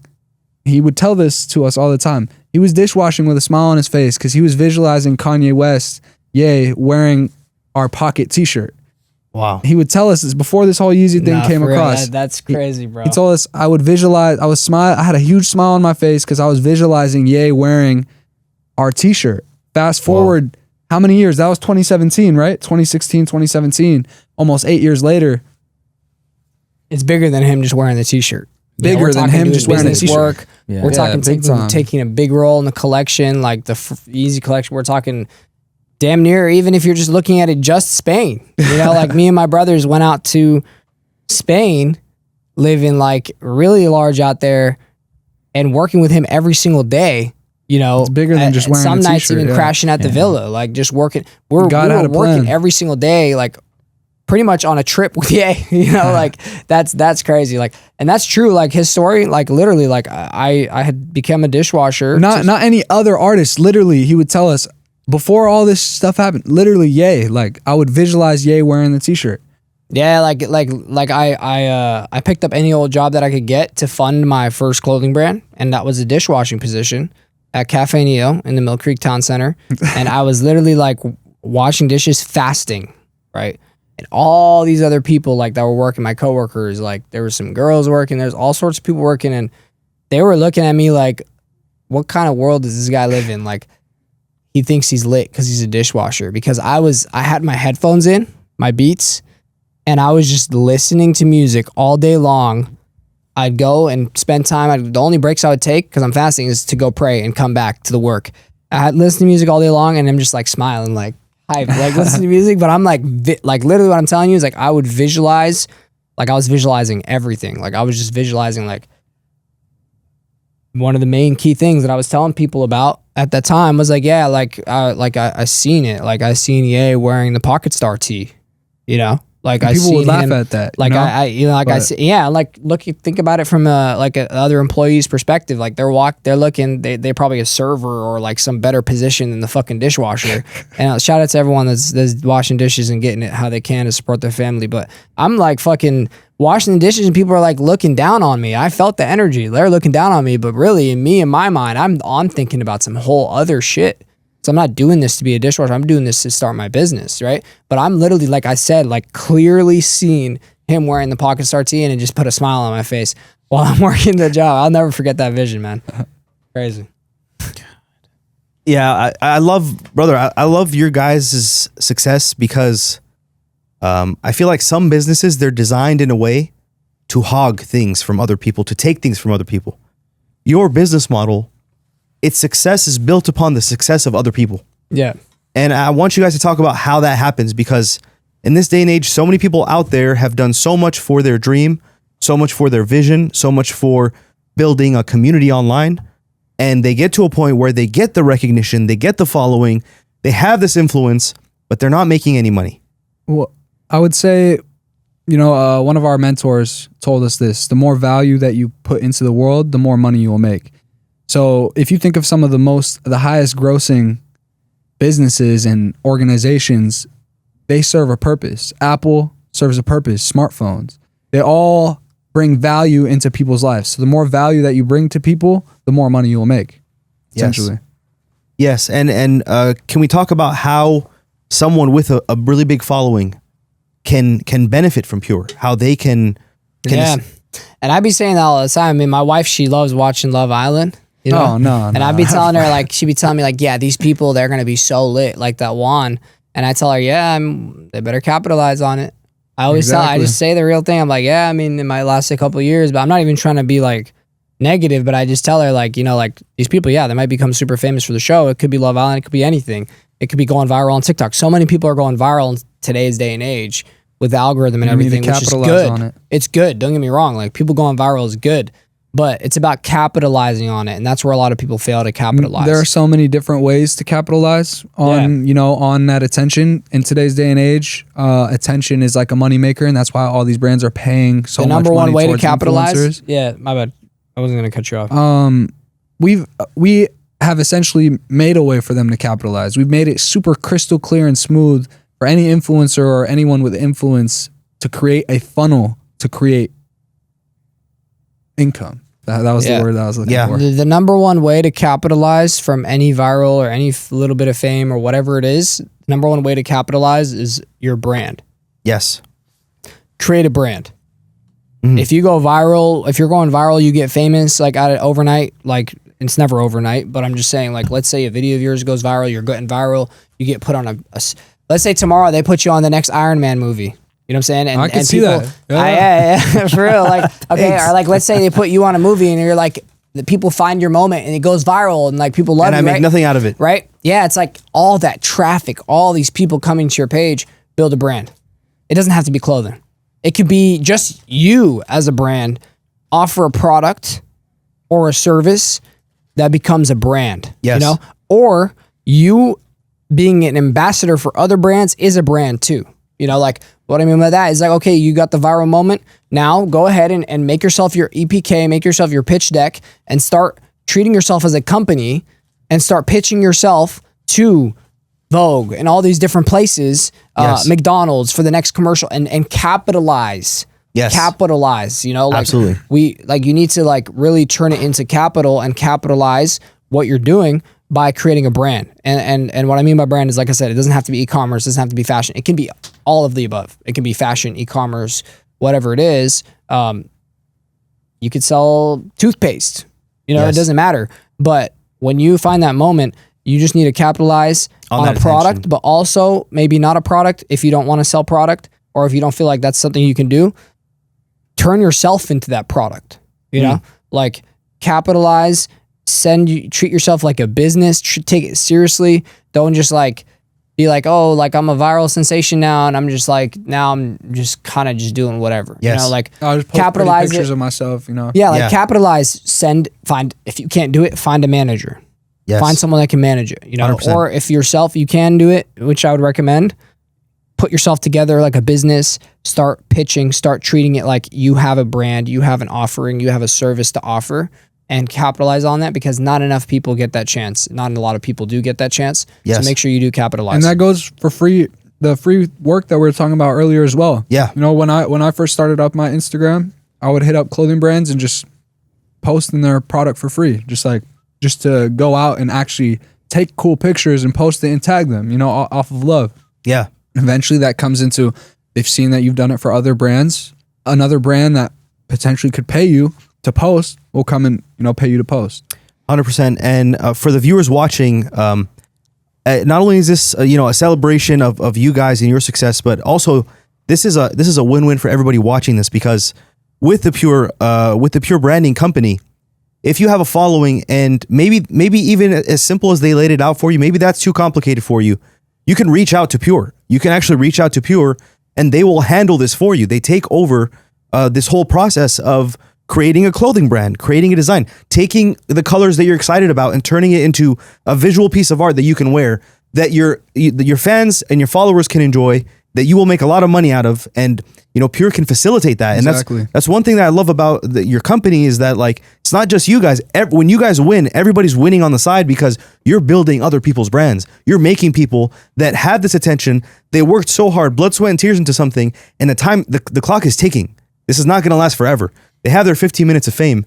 If you know, and I hope this is a segue for you guys or a proxy for you guys to meet the Pure Brothers through me.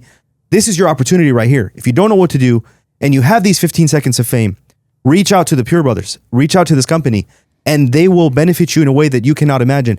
I've seen so many people who have a following and just are scratching their heads and not knowing what to do with it. And after working with you guys for just a few months, their lives are changing. And I'm like, okay, so I get it. When I first met Modey, he said, we build brands. I thought that was a generic term. I didn't know how specific it was. It's like, we build your brand. And the reason I said that is because I don't like to speak too much about ourselves. Yes. You know, it comes off too cocky. I don't like doing that. So if I meet someone, I'm not going to go, yeah, we build brands for this, that. Yes. This is what we do for this, that. I won't do that. You know, if someone is near me on my behalf, unless it's like needed to do that, you know, or they invoke it out of me. But if you just ask like, hey, what do you do? I'm going to be like, yeah, I build brands.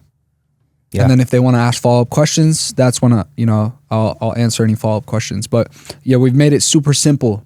Our system that we've created through technology and living and experience, we've pinpointed exactly what needs to get done in order to start generating income via a clothing brand. And of course, marketing and sales is a whole nother thing. But if you have the funnel situated, that's like the cherry on top that actually makes it work. You know? I mean, and that's all you guys. Like if I right now, I do something tonight and I go viral and I have 10 million followers, as Leo, knowing you guys, working with you guys, working on the educational stuff we've been doing, I know the first step I'm doing is reaching out to Taha and Modey. Brothers, I have this following. How can we capitalize on this moment? And I can trust you guys to make that happen. Here's a case study. Let me tell you something recently that just happened. So Mr. Organic that we've had a brand for the last couple years, he recently went mega viral on Instagram. Something happened on a podcast. Like imagine, Leo, you come and throw a water bottle at me. That's what happened, right? Yeah.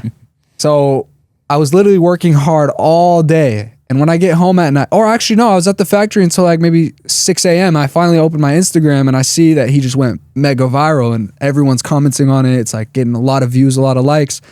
I'm like, oh man, I could go to sleep. But I decided to go ahead and design a full collection in 1 hour, release it on his website. Of course, I sent it to him for his approval. He's like, that's hard, you know? And then I uploaded it onto his website. We put it out. I send it to him. I tell him, hey, bro, the collection's live within like an hour or two. Collection was designed in an hour. It was live in 2 hours. I fall asleep and I wake up and the sales is just going crazy. Like, just like that. Wow. Really. So that funnel was, I made that funnel available. Of course, he had past product, but now this product is specifically centered towards the viral moment, you know? So he was able to post it and capitalize on that, make sales on that specific viral moment while I'm asleep. Actually, yeah, I was working on it, but still, I fell asleep and I wake up to a bunch of sales of that specific product. You know? That's so crazy. Yeah, I mean, one thing too I was going to point out too is what Modey said was we've pinpointed what it takes to like launch a clothing brand. It's different with our company because we're not just telling you what it takes. We're actually giving you what it takes. Like a lot of brands and businesses are built on courses and all these different things right now, which is no shade to that. But like what we do is we actually give the game, we give the service, we give the value to the actual brand. And they don't have to have 10 million. They could have 100 followers as long as they have a vision. Of course, someone with 10 million followers, they're going to convert faster into sales. But of course, like even if they're just a brand new startup brand that just has their vision and wants to invest in themselves, they can also start with us too without having to go, manufacturing and fashion. Why is this such a hard industry to compete in? Because there's so many loops you have to go through. And it's very hard to like, by the time you finally got a good system down, you're a lot of money in and you might even be done. Yes. So with us, we've made it so you don't have to go through those loops. We're giving you the exact game. We're not just like telling you, oh, go do this, go do that. No, we're going to build your product with you. We're going to do your photo shoot for you. We're going to do the designs for you. And then we're going to go ahead, take it to the furthest length of actually through our system, manufacturing it and shipping your product directly to your customer. So you don't have to actually worry about the million things that make you want to give up on your brand or make your brand too hectic to deal with. You know, like there's a brand and there's a business. When you wanted to get into it for running a brand and you turn it into a business, I mean, look, you should always treat it like a business, but if you're like full-fledged all day, you should be working all day on your business. So I'm not trying to contradict myself, but at the same time, like there's a difference. Like the type of stuff you should be working on for your brand all day is getting your brand out there, shooting content, doing pop-ups, networking, connecting with people, gifting your product to influencers. Those are the things brand owners should be doing, and not shipping their own product out, dealing with manufacturers, buying it in bulk, making their website, shooting their, I mean, they can shoot their content, but like you get the point. Right? Absolutely. So, we actually, that's what I really pride on what we do is like Modey said, we like to help others. And like, that's essentially our business model is we build the brands. So that way you can actually make money. We make money. Everyone makes money. And then you're actually getting free game. Like it's not free, but you're getting like a service. That's what I really pride ourselves with is I see a lot of people scamming with courses these days. Not saying every course is a scam. Don't quote me on that. There's a lot of great courses out there for people that do sell courses, but because courses, you know, a lot of times like it's about who's receiving it too. And they have to what put you're into going to action, do with right? the course as what well. you're going to do with it. But there are a lot of people though that just put the Exactly. course out and it's kind of purposely like a scam. You know, there is a lot of people. So for us, like we want to give people all the tools. And it's crazy because building a system that gives back to people is actually what leveled our business up to building a system that no one in the world has. You know, our innovative in-house brand package, our innovative in-house brand on-demand service is a system that nobody in the world actually does or has because they don't care to and because they didn't chase that vision. And when it's utilized correctly, it generates tons and tons and tons and tons of income for our brands. Yeah, I mean, it can generate millions of dollars, you know, like for the right brand. For some brands, if they're not at that level yet, at least it can generate enough to get the ball rolling. And it'll allow them you to know? scale as well. So we'll tell you guys, this is where the technical, boring side of the podcast comes in just for a quick second. I'm not trying to give you guys an advertisement, but I do want to just let people know exactly what we do. Yes, I mean, please. Like Modey said, when you asked him that question, he said, we build brands. I mean, me and Modey, when someone asks me, well, what do you do? I mean, we're a jack of all trades. Like me and Modey, why it works so well too as brothers and partners in business is we both can do so much. I mean, we're multifaceted. I mean, like that's why we built the system that we did. I mean, innovative people can only build innovative things. So like we're multifaceted. I mean, the resume it keeps going. I mean, we're literally graphic designers, fashion designers, brand developers, CEOs, business owners, creative directors, and the list keeps going on, right? So when someone asks me, what do I do? It's just better to just say we build brands. Yes. That's exactly what we do, but I don't want to get into it too in depth. But as far as the system goes, so we've developed the world's first innovative manufacturing high-end POD, which is print on demand. And essentially, like there are a lot of, and let me just tell you guys the facts on why we are the only company in the world that does this, right? So in manufacturing, there's two types of companies. You have manufacturing companies and you have print on demand companies, right? And so, and I wouldn't even consider them manufacturing, but let's say you're trying to start a clothing brand right now and you're looking to where to go. So you're going to go on Alibaba or you're going to go on Printify. So manufacturing companies, great. Of course, whether they give you good quality product, fast turnaround time, whether it's overseas or in the US, It's always going to be a headache. Yeah. It's completely up to who you find. But in the end of the day, they all go based off the same structure, which is MOQ, minimum order quantity. Mm-hmm. If you get into like the Instagram side of manufacturing and like clothing, you'll see, here's a manufacturer with a low MOQ. Here's a like always MOQ. So what MOQ is minimum order quantity. And so what that is it matters a lot because manufacturers, the whole system of manufacturing, how do you think manufacturers make their money? It's when you place a bulk order. If you buy 1,000 shirts, they're making 10 cents on the shirt, they're making money, you know? So that's their whole business model. That's all they care about. They just want to print your shirts. We didn't start this business. We started off with our own brand. Now we manufacture for other brands, but we do it in a different way. We didn't start this business to just print you 100 shirts and pat you on your back. We want to be a part of something greater, right? So with manufacturing companies, you find a manufacturer. What you're going to find right now is 9 times out of 10, you're going to find a manufacturer with a 100-piece MOQ, which means you have to buy 100 piece of each design. And depending on how much... Maybe you'll find one with 25 minimum, but still, even 25, that means you got to get 25 shirts, 25 hoodies, 25. That's a very low MOQ. Of the same design. Honestly, the chance of you finding a 25 MOQ manufacturer is like 10%. So let's say you get the average MOQ, which is going to be 100 pieces. That means if you want 5 pieces, you put 5 Leo Visuals by Leo collection, 5 piece, hoodie, hat, t-shirt, long sleeve, 5. That's all 5, right? So now you got 5 different products on your collection, right? And now you're gonna have to make 100 pieces of every single one. So now you have 500 pieces. I mean, when Leo goes live, you might not sell the 500 pieces. I mean, 500 pieces, don't get me wrong, guys. 500 pieces, if you sold 500 pieces on a drop, congratulations to fucking you, because that is fucking amazing. Great job. 500 pieces is harder than people think that it is to sell. So 9 times out of 10, what happens is those people get stuck with their product. And it sucks when you were in my position 8 years ago, working all day as a dishwasher, to go and buy this inventory and get stuck with it. And then you got to go do it again for a next drop. Like, you know, eventually if you keep promoting something, you get stuck with this design. You're like, oh, maybe it's the design. I'm going to go scratch it. I'm going to do it again and do it again. And that's why people quit on their clothing brands, because it's like they're doing the same thing. It's a system error, right? So manufacturers right there, MOQ. You have to buy MOQ. Then you have print on demand companies where they will, through software, they're doing Printify, Printful, Redbubble, Custom Ink. What they'll do is they'll go ahead and print and ship your shirts and hoodies to your customer on demand.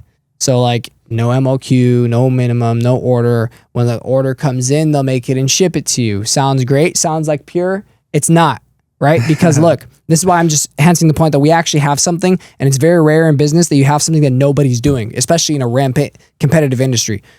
With print on demand, it's a great idea, but it's only good for if you wanted to start like an Etsy shop type of thing. Like, hey Leo, I just printed your face on the shirt and I'm gonna send it to you as a fun token or a gift. Yeah. Or a mom going to make a shirt for a birthday party. Shirts resell for $35, $50. I'm talking like like standard quality t-shirts, something you make at the mall. That's what Printify and Printful and those companies are, right? And no shade or no hate to their business model. I mean, they make $500 million a year. Of course, it's working, you know, like, but at the same time, it's not at clothing and it's not fashion. It's not a clothing industry. So therefore, if you have Printify and Print on Demand, they make print products on demand, but it's low quality and it's not fashion. And then you have clothing manufacturers who do make fashion, but you have to buy it in bulk. This is where our innovative software comes in that we've developed, where brands, when they come to us, instead of putting that money into inventory, we say, how about this? We'll work on the designs with you, the website with you. You become an in-house brand at our company. When you're becoming an in-house brand, it means that we're working with you collaboratively to work on your designs, your content, your website. And then from that point on, all of those products, you can have 100 products. It doesn't have to be those 5. None of them are made in bulk. There's no MOQ. What happens is, similar to Printify and Printful, we make it and ship it to the customer on demand. But the difference is you're talking about luxury, high-end fashion, products that normally you'd have to make 100 of each because it's not available as a blank. You know, like it's not like a Gildan. It's not like just a random blank you can buy at the mall and print your logo on. No, we're talking about high quality, you know, like high-end products, like from rhinestones to glitters to custom prints on the collar to different woven complexities, woven labels, custom packaging. Exactly, right? So you're getting capabilities that normally you'd have to buy in bulk, but now you're getting it in a way where it's on demand. And that right there is a huge, huge thing for people in the clothing industry, because now if I go ahead and make this design and I make 100 designs with you guys, like with Pure, if none of these sell, I can just scratch it and put up another designs. You know, it's my brand that I'm investing into. That's why we say we build brands, because you're investing into your brand, so you can actually put the energy towards your brand. If a product doesn't sell in today's day and age, we've innovated the space, because in 2025, you shouldn't be investing into product. You should invest into your brand. You know, product will sell based on your brand. So what we do is we empower business owners to actually utilize the ability to utilize their brand to sell whatever product they have. You know, they can have 10 products, they can have one product. If it does not sell, you're not stuck with inventory, and you never have to ship a single thing yourself. You know what I'm saying? So that's why, like I said, there's no company in the world doing what we do specifically. That they're not going to do a high-end manufacturing on demand. There's no high-end print on demand model. There's no high-end manufacturing on demand model except for Pure. But let's say even if tomorrow someone started something like this, they still don't do all the aspects of building the brand on top of that. So we have definitely something that's like a gold mine. And when you're in your industry and space, one tip and tool I'd give to people is offer the people something that they cannot find anywhere else. Yeah, because if Whether they it's can in your find quality, you know, if- like Leo, for example, like with your videos, bro, like it's like crack. Like every time I want to shoot a video, I want to go to Leo. Thank you. Video idea, Leo. Hit Leo up. Let's you know, Thank you, brother. it's like you want to give people something that they can't find somewhere else, and that's really the tool to building a And service-based business. That's when they can't negotiate a price either. You know, if they can't find it anywhere else, what are they going to do?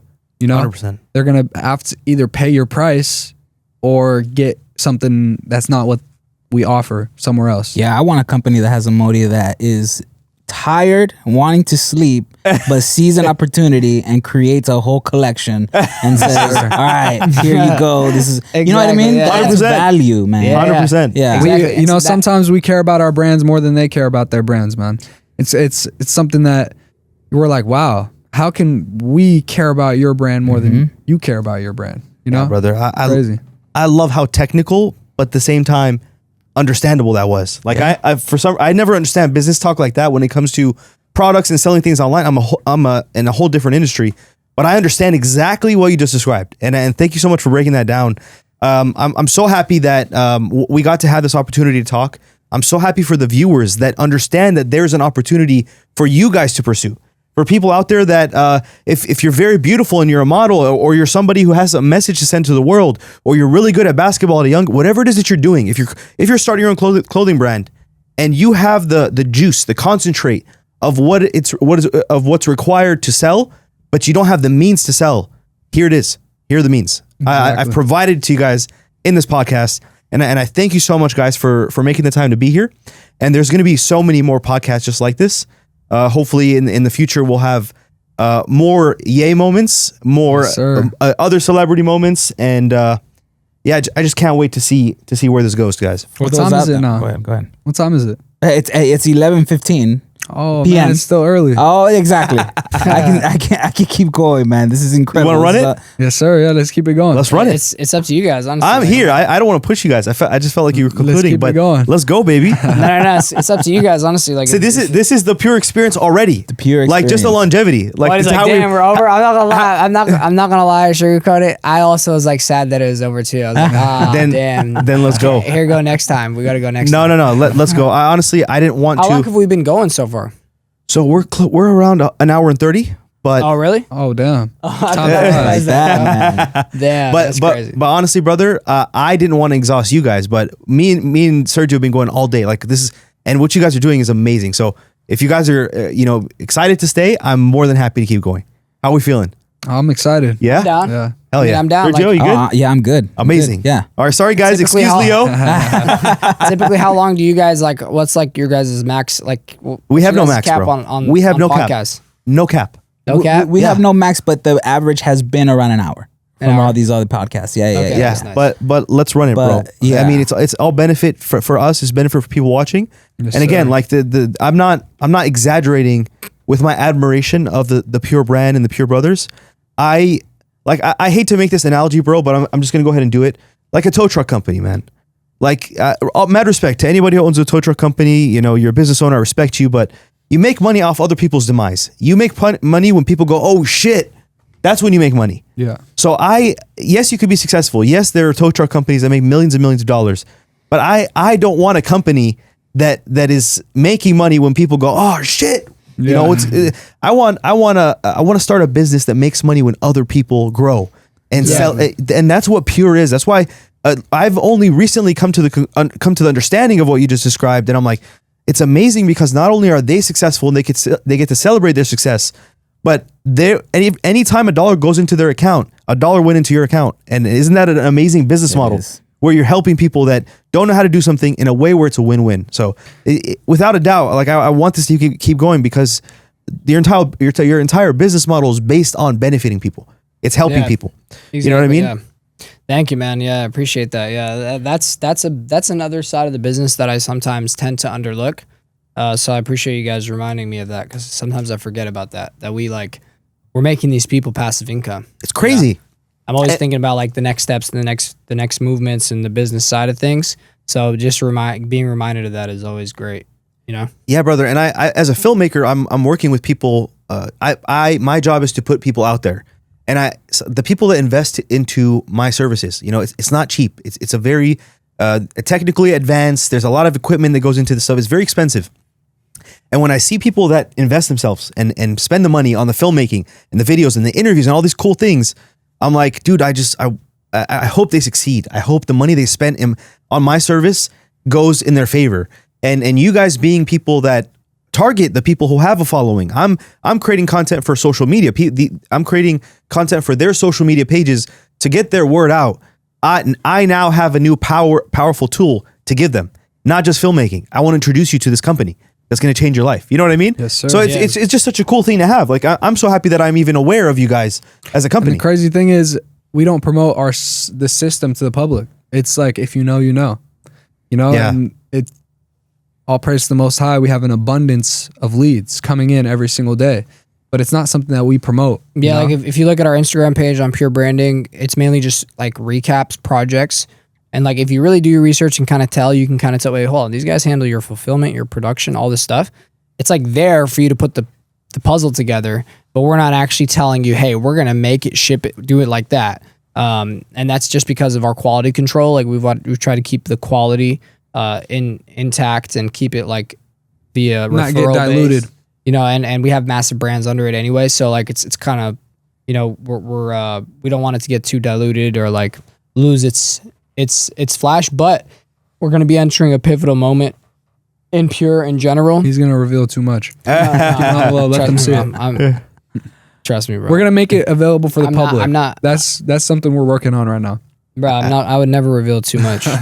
Give us 30 more minutes, man. We'll get you. Yeah. We'll get there. We're pulling it out, guys. You also, it's not about revealing, it's also about letting people know what's to come, 100%. So we're working on actually making this system accessible nationwide and worldwide to people at a rate that anybody can afford, to be able to go in and start your own thing. So that's a major investment that me and Modey have partaken in to like put it back into our business and basically going McDonald's with what we're doing. Instead of word of mouth and private and all of that. Yes, the celebrity thing is going to continue going on. Yes, the established brand things will continue going on. But now anybody and everybody can go in and just start it up. So that's me trying not to give too much information, but there's a lot to look forward to. Something very massive for Pure is coming soon. I absolutely love that. I do want to switch gears, brother. You guys are located in LA, and as a filmmaker, LA has always been the place that I have resisted the most. I try my best to not get sucked into the LA environment because I do personally, from my experience and the acquaintances I had, I do feel like it's a soulless environment. How have you guys maintained such a deep spiritual connection and have just these values and you uphold the morals and values that you were brought up with in an environment like LA? How do you maintain that? Yeah, first and foremost, of course that was instilled in us as kids. Our parents raised us to be great human beings and great individuals. So before we even moved out here, we were always on that type of time, but yeah, but that's kind of sugarcoating it a little bit. Like, yes, we were always like genuine, good individuals, and we were raised like most of them, but at one point, like in our lives, like most Muslims that are born here, they lose their path, and then they come back to it, So we definitely like did lose our path for a second, like in our like adolescence and teenage years. But we came back to it even stronger. And so when we came here to LA, in the beginning, like we were going out to these different parties and Hills parties and all these different things. And we used that to build our network. But at that given moment in time, anybody could easily get sucked into the deep end. And that happens to too many people in LA, like are soulless and got sucked into the deep end. Scary. And so like that could have happened to us too. But I would say like the biggest combatant for that whole thing was staying grounded in our faith, and honestly, our business was a blessing because we had to focus, and we had something to put our energy and time into. And also like our faith, like we just had to make that decision, like a conscious decision to like stay grounded in our faith, stay connected, with our prayers, like keeping that was honestly the most important thing. that's what was our repellent against all of that. You know, Man. that's how we were able to stay pure. I mean, me and Modey being involved in the industry that we are and all of that, like we don't smoke or drink, you know, which is like something that not saying we have never done that.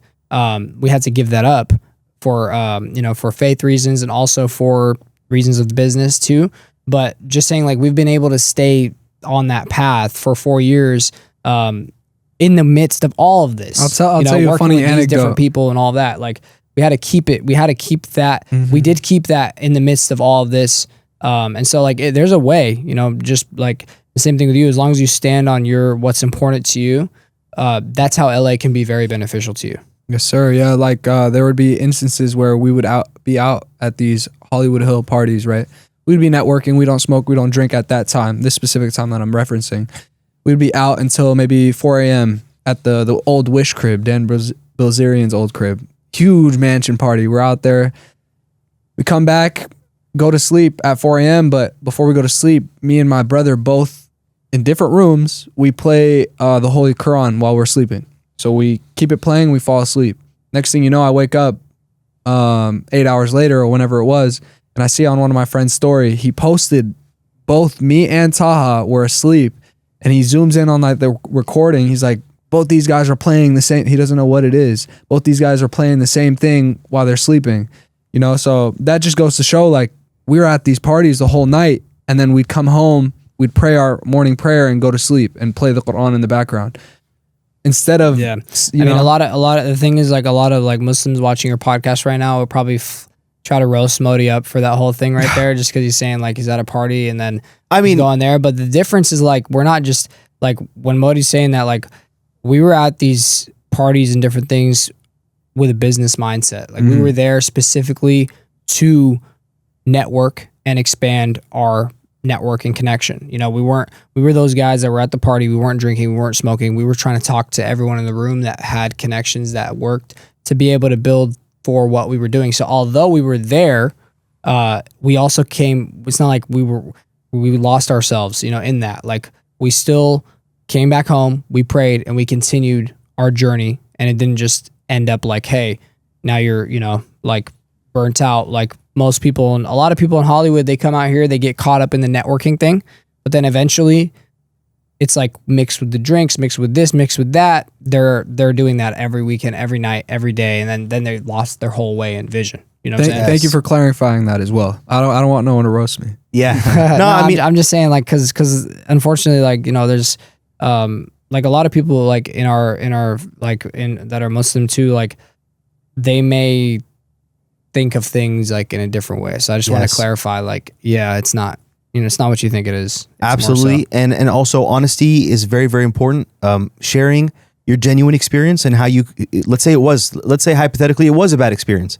The fact that you recovered from it and you mentioned that you've experienced that is really important. I feel like a lot of people, whether you be Muslim or Christian or whatever religion you are pious in, some people hide all their flaws, and you don't get to help the people that are in your same environment and falling into the same pitfalls you fell into. If you're lying to them the whole time saying it never happened to me, they feel like something's wrong with them. Yeah. But if they learn from other people's mistakes, that's also an amazing thing. So I know that was a genuine path towards business. But even if it wasn't, I love your genuineness and openness and talking about what actually happened that day, because I feel like everybody has to be doing that. Like we have to be talking about our real experiences, especially to our like family members, cousins, the people we're mentoring, because you can't keep this hero image up forever. You have to share the vulnerability and the mistakes and the pitfalls so that people that are in the same world as you, they fell into that. They're like, oh, Modey was there or Leo was there and he made it out, bro. And you can make it out. It's just a phase versus this is who I've become. Yeah, exactly. Like people could look at our stories and see us at all these parties, networking. They could think whatever. They just see a story of us at a huge mansion party. They could think whatever, but in real life, okay, cool, we're at that party, but afterwards, we're making sure to pray our prayers, making sure to, be on top of our deen. Yeah. So they could see the outside, but they don't really know what's going on. 100%. I mean, and just like to add on to what you were saying, like, and it's facts. That's 100% true. Like there's no such thing as like people that are here that are like, just, oh, we haven't done this, we haven't done that. Like we're just saints. Like it's not like that. Like we've definitely like, like we've had to give up many things Yes. to like get to the path that we're on now. You know what I'm saying? Yes. Like, you know, we both are like 4 years now without drinking or smoking. But when we first came out here, like, yeah, I'm not gonna lie, like it was a little hard, and we did get into that, you know. Yeah. And there's just a situation that like I personally went through where I was like, okay, so I go 6 months without drinking or smoking, and I'm just praying and I'm keeping my path and I'm trying really hard, and I keep seeing miracles and blessings happening for me. And then I'd go like a month where I would start, like, I get pulled in somehow and I'm like doing those things and I'm like turning up and doing all these different things. And I realized like during those times, like I didn't get shit done. I was very like, my doors were shut. All these different things were happening. Like I wasn't having opportunities. Yeah. And then, you know, I was like, that happened like 2 or 3 times over the first year that I was in LA. And that's when like, I realized that, and it just came to me clear. And I was like, wait, hold on. So I see God has made it clear. When I'm on this type of time, I'm not going to where I want to be. I have big dreams, you know? But when I'm on the path that God created for me, I am on the way to accomplish my dreams. So I had to make the decision. It's different when you're like born into it and you haven't drank or smoked a whole ever in your life. Yeah. You know, and that's like something I respect in people because it's very hard. But what's even more inspiring and harder is when people have it all. Like, for example, like we were in LA, young. I mean, we're still young, but like I'm talking about at that time, young. We have clout, like, you know, what people want to refer to, whatever it is. Like we were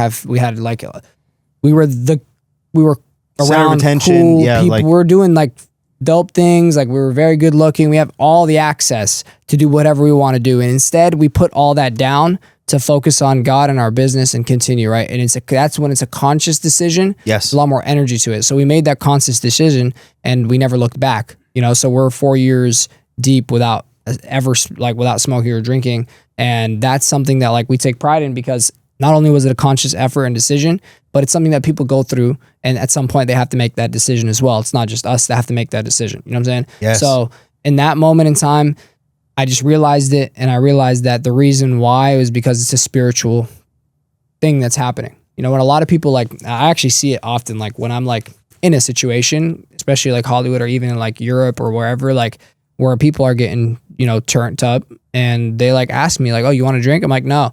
It's almost like they look at me like they hate me. Like I felt that energy where it's like, no, I don't smoke or drink. It's kind of like they feel like I'm saying it in a way where I feel better than them or something, when it's not even like that. I'm just telling you guys I don't smoke or drink. I felt that energy, and I've realized that because it's a spiritual thing. It's a spiritual thing where it's like, what I realized in my own experience was the reason why things weren't happening for me while I was smoking and drinking is because when I go to pray and when I go to actually like I'm going to pray and I'm going to, you know, connect with God, and during those moments, it's like there's some sort of spiritual blockage because the frequency that I'm on is not high enough to actually connect and make these things happen, right? Wow. So I noticed the pattern, and it was like when my frequency was low because I was putting low frequency things into my body, I started to realize that my du'as, my like calling to God and asking for things or asking for guidance or even guidance. We're a vessel. We need guidance, right? So even guidance became like not receptive to me anymore because a barrier. I'm like, like I'm not spiritually vibrating at a certain level, right? When I started to like get rid of those things, I started to notice that, yes, this is real. Like I'm vibrating at a level where miraculous things are happening for me and doors are opening for me. And when I'm like, prayer guided. becomes a habit, miracles become a lifestyle. Exactly. When prayer becomes a habit, miracles become a lifestyle. So I started to notice that. And that's when I like, at first it's kind of like, okay, this could be placebo, whatever. But then once you see that multiple times, like, and at the severity of like how the miracles were and who I was working with, what I was doing, and then the absolute opposite of it when I was, you know, on the other side, like I had to just decide, it clicked. I was like, let's do this for a little bit, right? So like we cut it, and from there it was like nonstop elevation. You know, of course we had our tricks and turns and hardships. So that's just my message to people. I want to ask you something. What do you guys think of this? Okay, so when we were on this frequency, when we first had our first brand, we had a clothing rack in our living room, and our first brand was Pocket Star. I'd have a picture of a celebrity on a pocket t-shirt. I was looking through the clothing rack, and we had a a t-shirt with Roddy Ricch's face on it. And we're about to go out to Rodeo. So I'm looking through it. I'm like, which shirt should I bring? I'm looking through it, right? And I see this t-shirt. I literally touch it. I look at it. I'm like, no, I got to redo this design. I leave it there. Fast forward 30 minutes later, we're at Rodeo. Roddy Ricch right there, right in front of me. Crazy. What do you guys think of that? That's when we were on that type of time. That's the things that would happen. Same with Lil like what's Mosey. He's from now, Seattle. Like the Yeezy situation. Yeah, bro, the it's situation, crazy. It's crazy. It's all interconnected. Yes. It's all That's the comment I really want to make is it's all interconnected. Yes. It's not separate. It's not these guys are just talking about like God or like it's not. Oh, no, without that it's a stuff. Like, holistic- it's yes. real. Like especially in Crazy. because what people don't understand about starting a business is it's not just in business and career wise. It's not just about technicalities, deliverables, what you're offering, what your value is. All of those things are important, but guess what? There are a million people that are way more qualified to do a certain thing. Even you would consider more qualified than us to do a certain thing in our business or whatever it is, and they don't accomplish what we've accomplished in such a short, compact period of time, right? And it's because it's all interconnected. Just because you have a business, just because you have a brand, all these different things, like I don't want people to sleep on the spiritual side of like connecting with your creator. Exactly. And that's a big thing for us at Pure. And that's what makes you Pure is,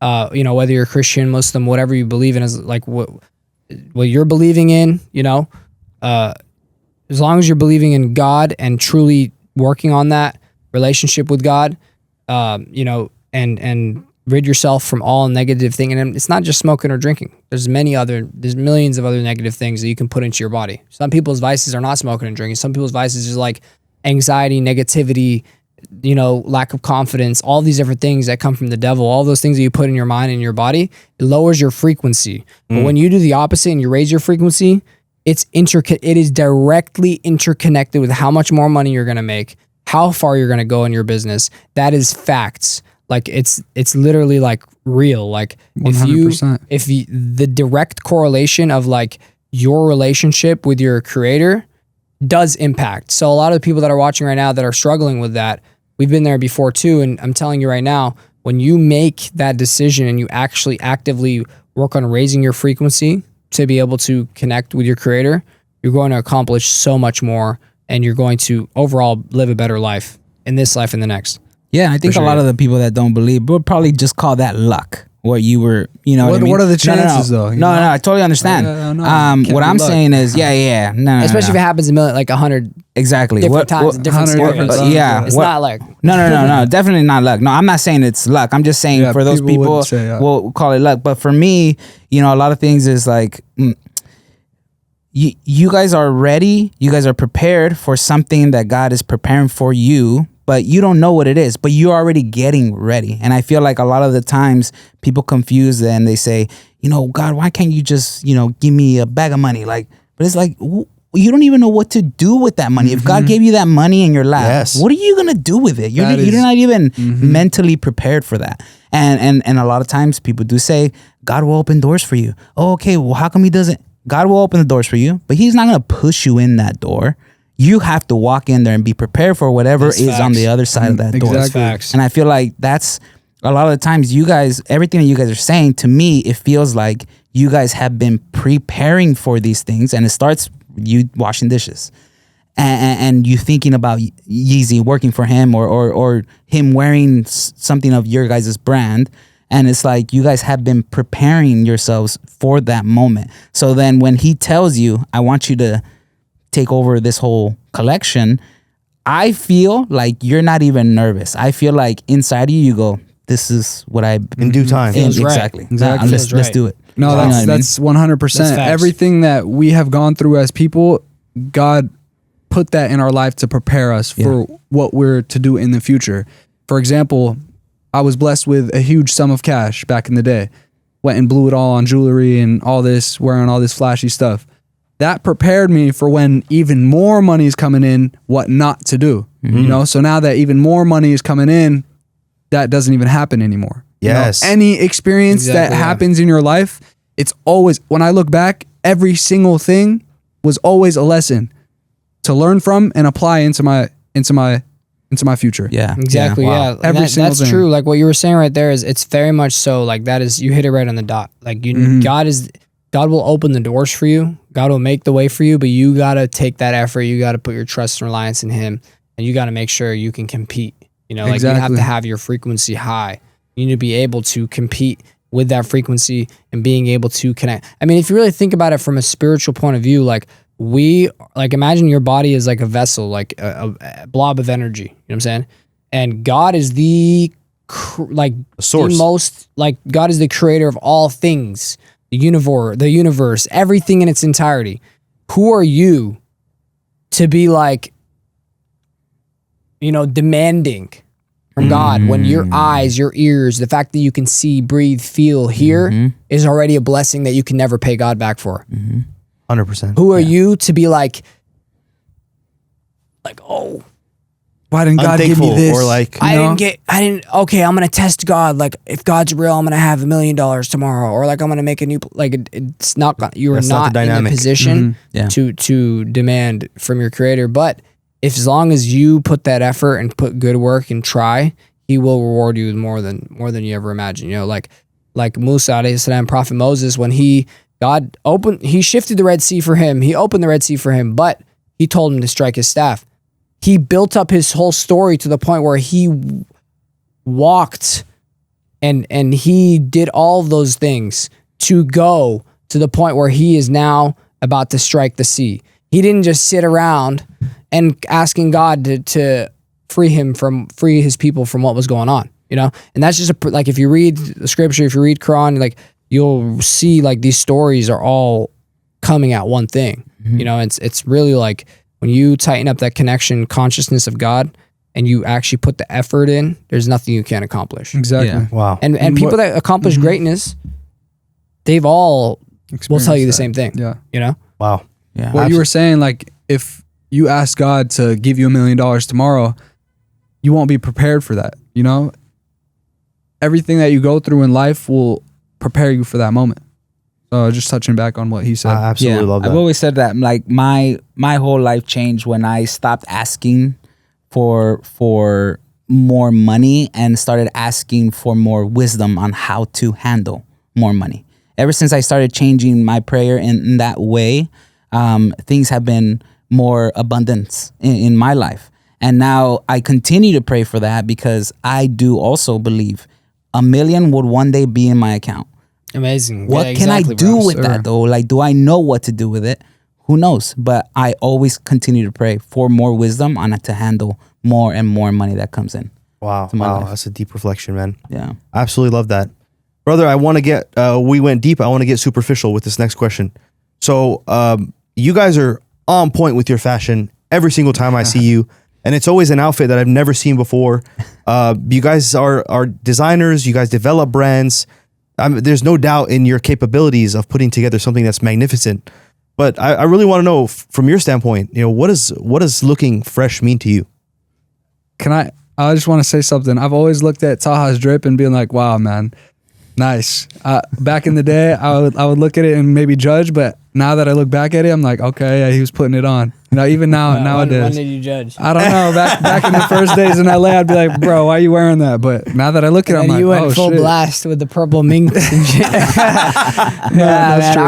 Our expression of fashion is like an expression of like like, so your expression of fashion can completely correlate to what you are experiencing in this exact moment. That's something that I've actually like seen firsthand with Ye, like now that I think about it more, like with Ye in Spain, like every piece we would make would change drastically every single day based on how he felt. So he would change a piece 100 times to get it to the beautiful point that it ended up as. But like every single day he's coming in and changing it based on how he feels, And when I looked at it from that perspective, I kind of looked at my life and seeing like my fashion is actually done that too with the different type of life. Like Modey's saying right now, like when Modey was 2020 era of LA, like just whatever we're going through in life is like showing on your fashion. Like Modey was like purple mink, long purple mink, purple car. He had purple things in his hair. He had like purple things in his teeth. It was like very loud and like attention grabbing. Yeah, like and my fashion sense was like also like a different type of what I was thinking. Like it's a reflection. Like my fashion sense, like in that time, like it was more like creative and like he would spray paint a t-shirt and wear on shirts and shit. And like it was like a perfect representation of what I'm doing in my mind consciously, right? And so now when I look at my sense of fashion, I like my sense of fashion at all stages of my life, but I like it the most in this stage because now it's like my sense of fashion is turned into like still like fresh, but also subtle, like a business side. Yes. Which is perfectly representation of what's going on in my life is the position that I'm in as a business owner. It's like now we've changed our sense of fashion to still be fly and fresh, but it just goes, it flows. So fashion is like definitely a representation of what you are going through and who you are, you know, what your ideas come in. I can never wear what I used to wear. You know, if I tried to wear it in today's day and age, it would just not look good. It's facts. Like Leo, I'm talking sparkly pants, purple mink. I cannot wear that anymore, but that was for that time. And that's how I was feeling as a young entrepreneur, fly, good looking, going to these LA parties, like, linking up with Paris Hilton, like doing this, this, that. Exactly. Like, and like Leo, for example, like even though some people might think it's like, okay, maybe like, is that like cliche, but that's actually what fashion is. That's how the dopest fashion designers make their clothes is based off of like that, you know, like for you right now, what you're wearing, it's like you got the workswear tee on, you know, like I feel like your vibe of fashion right now in the part of life that you're in right now is like work, getting shit done, putting in the work, you know, so it might be more like you might got like, you know, like a Carhartt kind of like button up. Like I see that, and that's what I mean. It's functional, you know what I'm saying? Absolutely. It depends on what you're doing, and what I do is even for some of the billionaires, like they just wear white t-shirt and black shorts. You know, that's how they express themselves. They're like, I'm way too rich to give a you know about what I wear. Jobs, just you know, black. Yes, yeah. Exactly. And that's kind of like well also I'm not gonna lie though, like that in that time, those people don't even like really have fashion sense. Fashion sense. that wasn't an interest. It wasn't, but at the same time, that's also kind of showing. But they don't have a fashion sense. But at the same time, what I'm saying is also true because it's showing what they're going through in their life. Yes, is they're so rich that they don't give they don't care about what they're wearing, and that's a statement. And that's a perfect representation of their life. Just because they're billionaires doesn't mean they need to go wear millions of dollars worth of clothing. In fact, they're showing through what they're wearing that they can just wear a white tee and this, and you know, so that's their representation. Again, even like I'm always gonna be fly. When we reach billions, I'm still gonna be fly. But I'm just saying, like that's the representation of what fashion is. I love that, and I like now that I like really understand that completely. It's like I always knew it, but it wasn't like something I did intentionally. Now I do it intentionally. Yes. So like if I'm waking up and I'm feeling like kind of creative today, like just like I'm in the mode, I'm just gonna put on something a little bit different than what I would normally do if I'm like feeling like I'm on a business tip, or like, you know, I'm basically going about how I feel. It's kind of like music, you know, like you listen to the type of music based on the mood you're in, and like when you look at clothing from that point of view, that's when you start to really articulate your fits. You know what I'm saying? Wow, so well said, brother. You know, as a filmmaker, the more I learn about filmmaking and visual art, the more I start to appreciate the nuances in life, right? And I start to wonder if there's so much that can be fit in a frame, so much meaning, value, intention. There's so many other industries, so many other art forms just like that, and it makes me so curious. And one thing I've been recently exploring is fashion, and I try to go through little, you know, brain exercises to teach myself that it is important. So when I look in the street, like if you look at someone stopping a car, telling them to pull over, and they're not wearing a police officer outfit, will that person pull over? They won't. Yeah. So a dominant piece of information right out the gate before that person even speaks is what they're wearing. And I'm like, okay, so there's something there. Like these little things that you notice if you walk into a restaurant and the person tries to walk you to your table, but they're not wearing a uniform that says Denny's or says the name of the restaurant, you're not going to follow them. So you are telling the world who you are by what you're wearing. Wow. Exactly. That's crazy. I did before we were even in this fashion industry, I did a whole high school project on fashion psychology. Exactly what you just said was in my video. Wow. You're telling the world who you are by what you speak. Yeah, Crazy. I've been by what you wear. Yeah, thank you, brother. So I'm trying to kind of myself explore other avenues of art and try to process, because I whenever I want to explain filmmaking to other people, I'm like, well, you know, if you're looking at something, are you going to be looking at it this way or that way? And you're already using a camera, which is your eyes.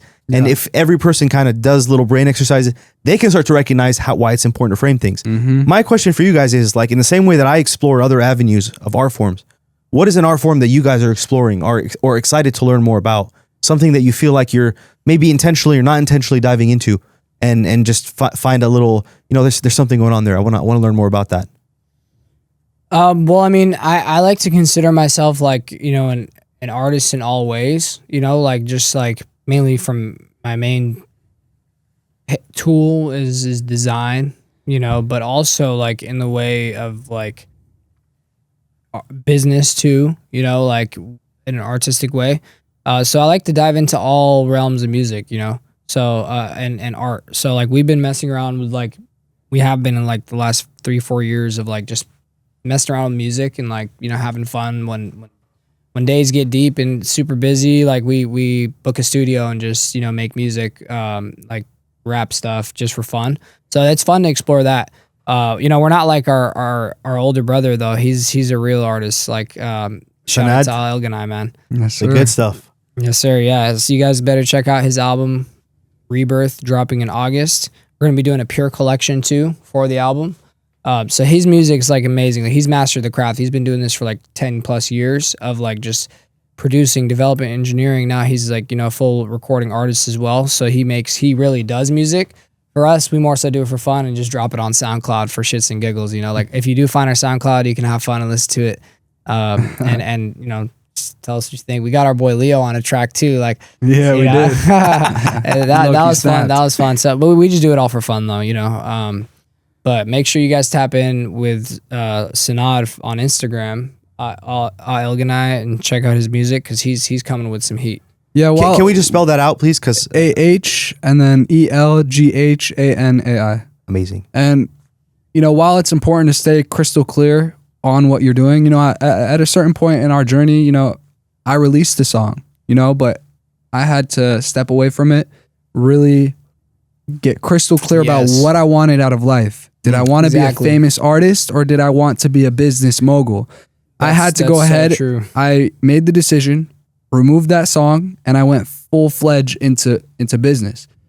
While it's important to, you know, explore other routes and other realms and, you know, always expand your knowledge and your creativity, being crystal clear about what it is that you want out of your life and what you want to accomplish is very important. Yeah, because you can be all over the place. I could have been making music and trying to do business and trying to do this and trying to do that, trying to be a fashion like a fashion influencer on Instagram, trying to do this, but I had to just put all that to the side and narrow it down. Yeah, pure. Sometimes people have to like experiment and find their way, but once you do, hone in on that vision, and they call this theory the lady in the red dress theory. Right? Did any of you guys ever watch The Matrix? Mm-hmm. I haven't, unfortunately. Oh, you got, bro. Leo, bro.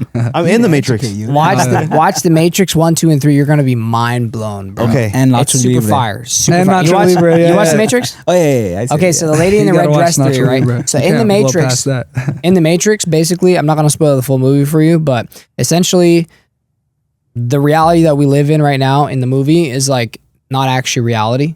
Instead, human beings are plugged up into like containers by aliens, and like pretty much your thing is like your brain is plugged in to like a simulation, and so you're just like a fetus, just like eating food, and you're just like literally living the simulation. If you die in the simulation, you die in real life. It's a super dope movie, dude. You mean you die in your mind? You die in real life too, which is the Exactly. Oh, okay. If you die in the Matrix, then you die. Yeah. Okay. If you die in the simulation, you also die in real life, right? So these guys are trying to break out of the Matrix because they unlocked some like one guy like it's like all simulation, so it's computer things. So someone hacked into it and like trying to break their brothers and break people out, right? And so someone basically like walking down the street, and he sees this like purposely the people who run the simulation put this beautiful woman in a red dress walking right in front of him, right? into the Matrix, and in the Matrix where the guy who's trying to break out, who's actually the chosen one that breaks everyone else out, looks at her, and it's like his mentor is like telling him to like not feed into it, because basically what's going to happen is they're using this to like distract you. And so how that is relevant to this is the girl in the red dress theory is like, there might be this beautiful shiny object, right? And you see it and you want to pursue it, and it's actually going to destroy everything else that you have going on, because it's a shift of focus. Because what was going to happen to him was, if he pursued that, they were going to capture him right then and there. Like, they were literally using her to like, for him to follow her and capture him and lose the path. But instead he avoided that and kept going in the movie. But like, the whole point of the girl in the red dress is like, it's like a purposeful like Distraction. thing. And Like, so if why we you're- say yeah. that is like, okay, let's say you have your focus in your vision, right? Like, for example, like what Modey was saying was like, this is the vision, this is the plan. And then there's all these shiny objects around, the girls in the red dresses.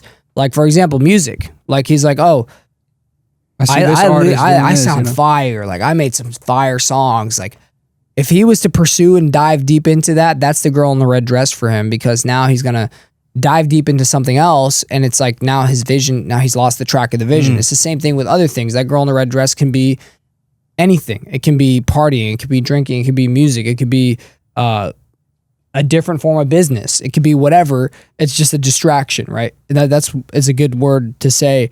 Essentially, the girl in the red dress is the distraction in your path. So a lot of people, they give in too much into the girls in the red dresses, because they are now like giving into things that they might think would be cool, but really are going to distract them from their path. Exactly. Because it could be cool for him to dive into music if he just started doing like, doing that, right? But then what's going to happen to everything that's the original vision, And for some people, they need to actually find their vision. So you can't necessarily shut everything down. But once you're tunnel vision, you have your vision, you're going to be tested with other distractions, other forms. And that could be anything. For some people, it could be investing into this. It could be this. It could be a whole different business idea. Because as entrepreneurs, just like you started your business idea, you might get a million other business ideas. You know what I'm saying? Yes. Like, You gotta focus you on might think one, like, oh, I you know? might want to On do one this that tomorrow. you're very I want to good start at, this. you know? But every cup that you fill up is what you reap. So if you're filling up all these different cups and you're filling up all these different things, you're not going to be able to excel as fast if you're filling up your main vision, So Absolutely. that's the girl in the red dress theory. There's a bunch of things on like. Is that an definitely- actual theory, or you made that up? I mean, it's actual a theory. theory. Oh, really? Yeah, it's a theory now. Okay. Hey, look, it's an actual theory. I mean, I kind of got what they were trying to put down from the Matrix. Yeah. But like, if you search it up on YouTube, they'll say All right, about the bet. same thing that I'm talking about. Speaking of a girl, there's always a segment on the podcast where we talk about my my relationship status. So I'm single as a Pringle, brother, Okay. and I'm currently in the process of pursuing a meaningful, long-lasting marriage to build a family. And I'd like to ask, you're married, Modey. I'd love your input as well. What is a characteristic or quality that you look for in a woman when you're trying to pursue a life like this? It's not just about you. When you find somebody, you have to make sure you're surrounded with a partner that is conducive to your lifestyle, your mission, your vision. How do you choose that? How do you choose the right person? The number one thing, I'm telling you right now, the number one thing is their relationship with God. Mhm. For a Muslim man like you, your number one thing that you should be looking for is, does she actually pray? Is she actually connected to Allah?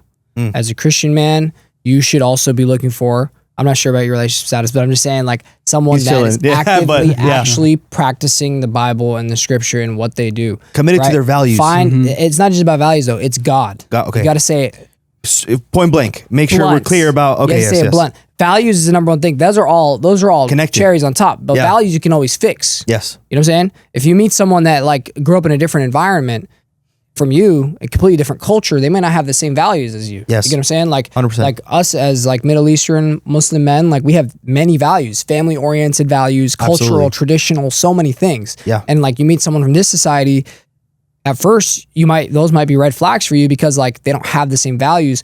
But if that core foundation is there, you can fix those things. Not saying that you can't fix someone that isn't connected to God, like especially a woman. It's just gonna take you a lot of time and effort. But I'm just saying, like, save that for you. Like, be that your number one thing.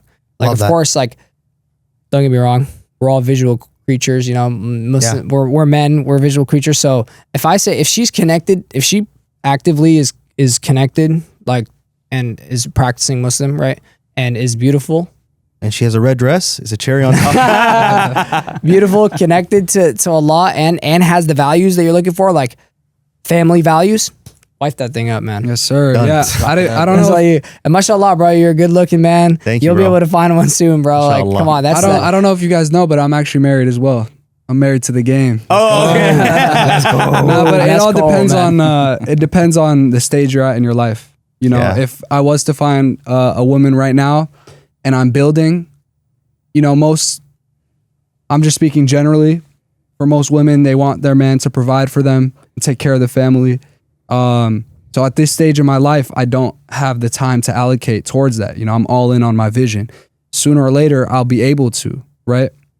But for you, you got to just see what stage in life you're at right now and go from there. That's But also keep that in very mind. much so facts. I was more so I wasn't talking about that side of it. I was more so talking about like the potential candidate. No, But these you are also have both to two make angles. sure- Yeah. Make sure. But then again, there's two sides to the story, you know? Like when I met my wife, like I was not in any position to provide or do any of that, you know? But she wrote it out with me till like I spoil her now, you know? But Yeah. like she's been there for me like from the beginning. So it's also two sides of the story. That's very rare to find.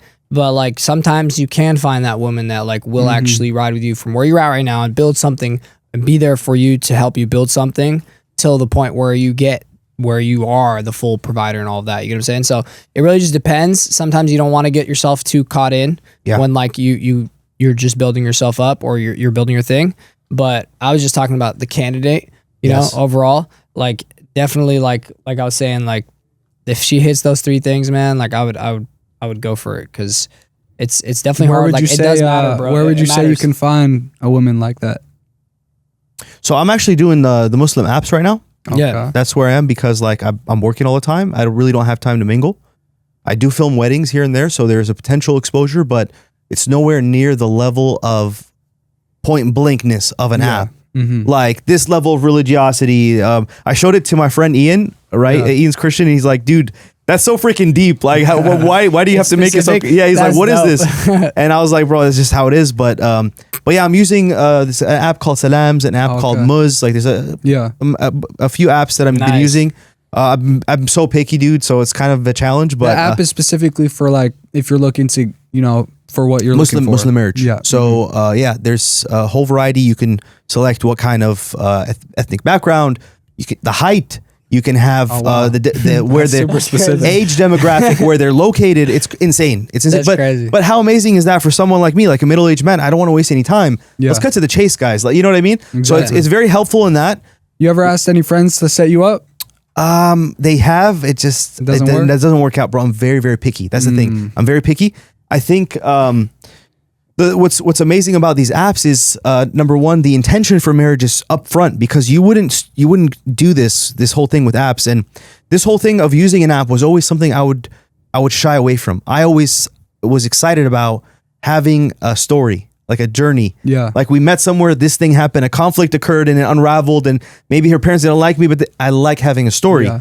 But I think being in the US as a minority, it's very challenging to be exposed to the circumstances that lead to these fun, dirty stories. So sometimes you have to take things as they are.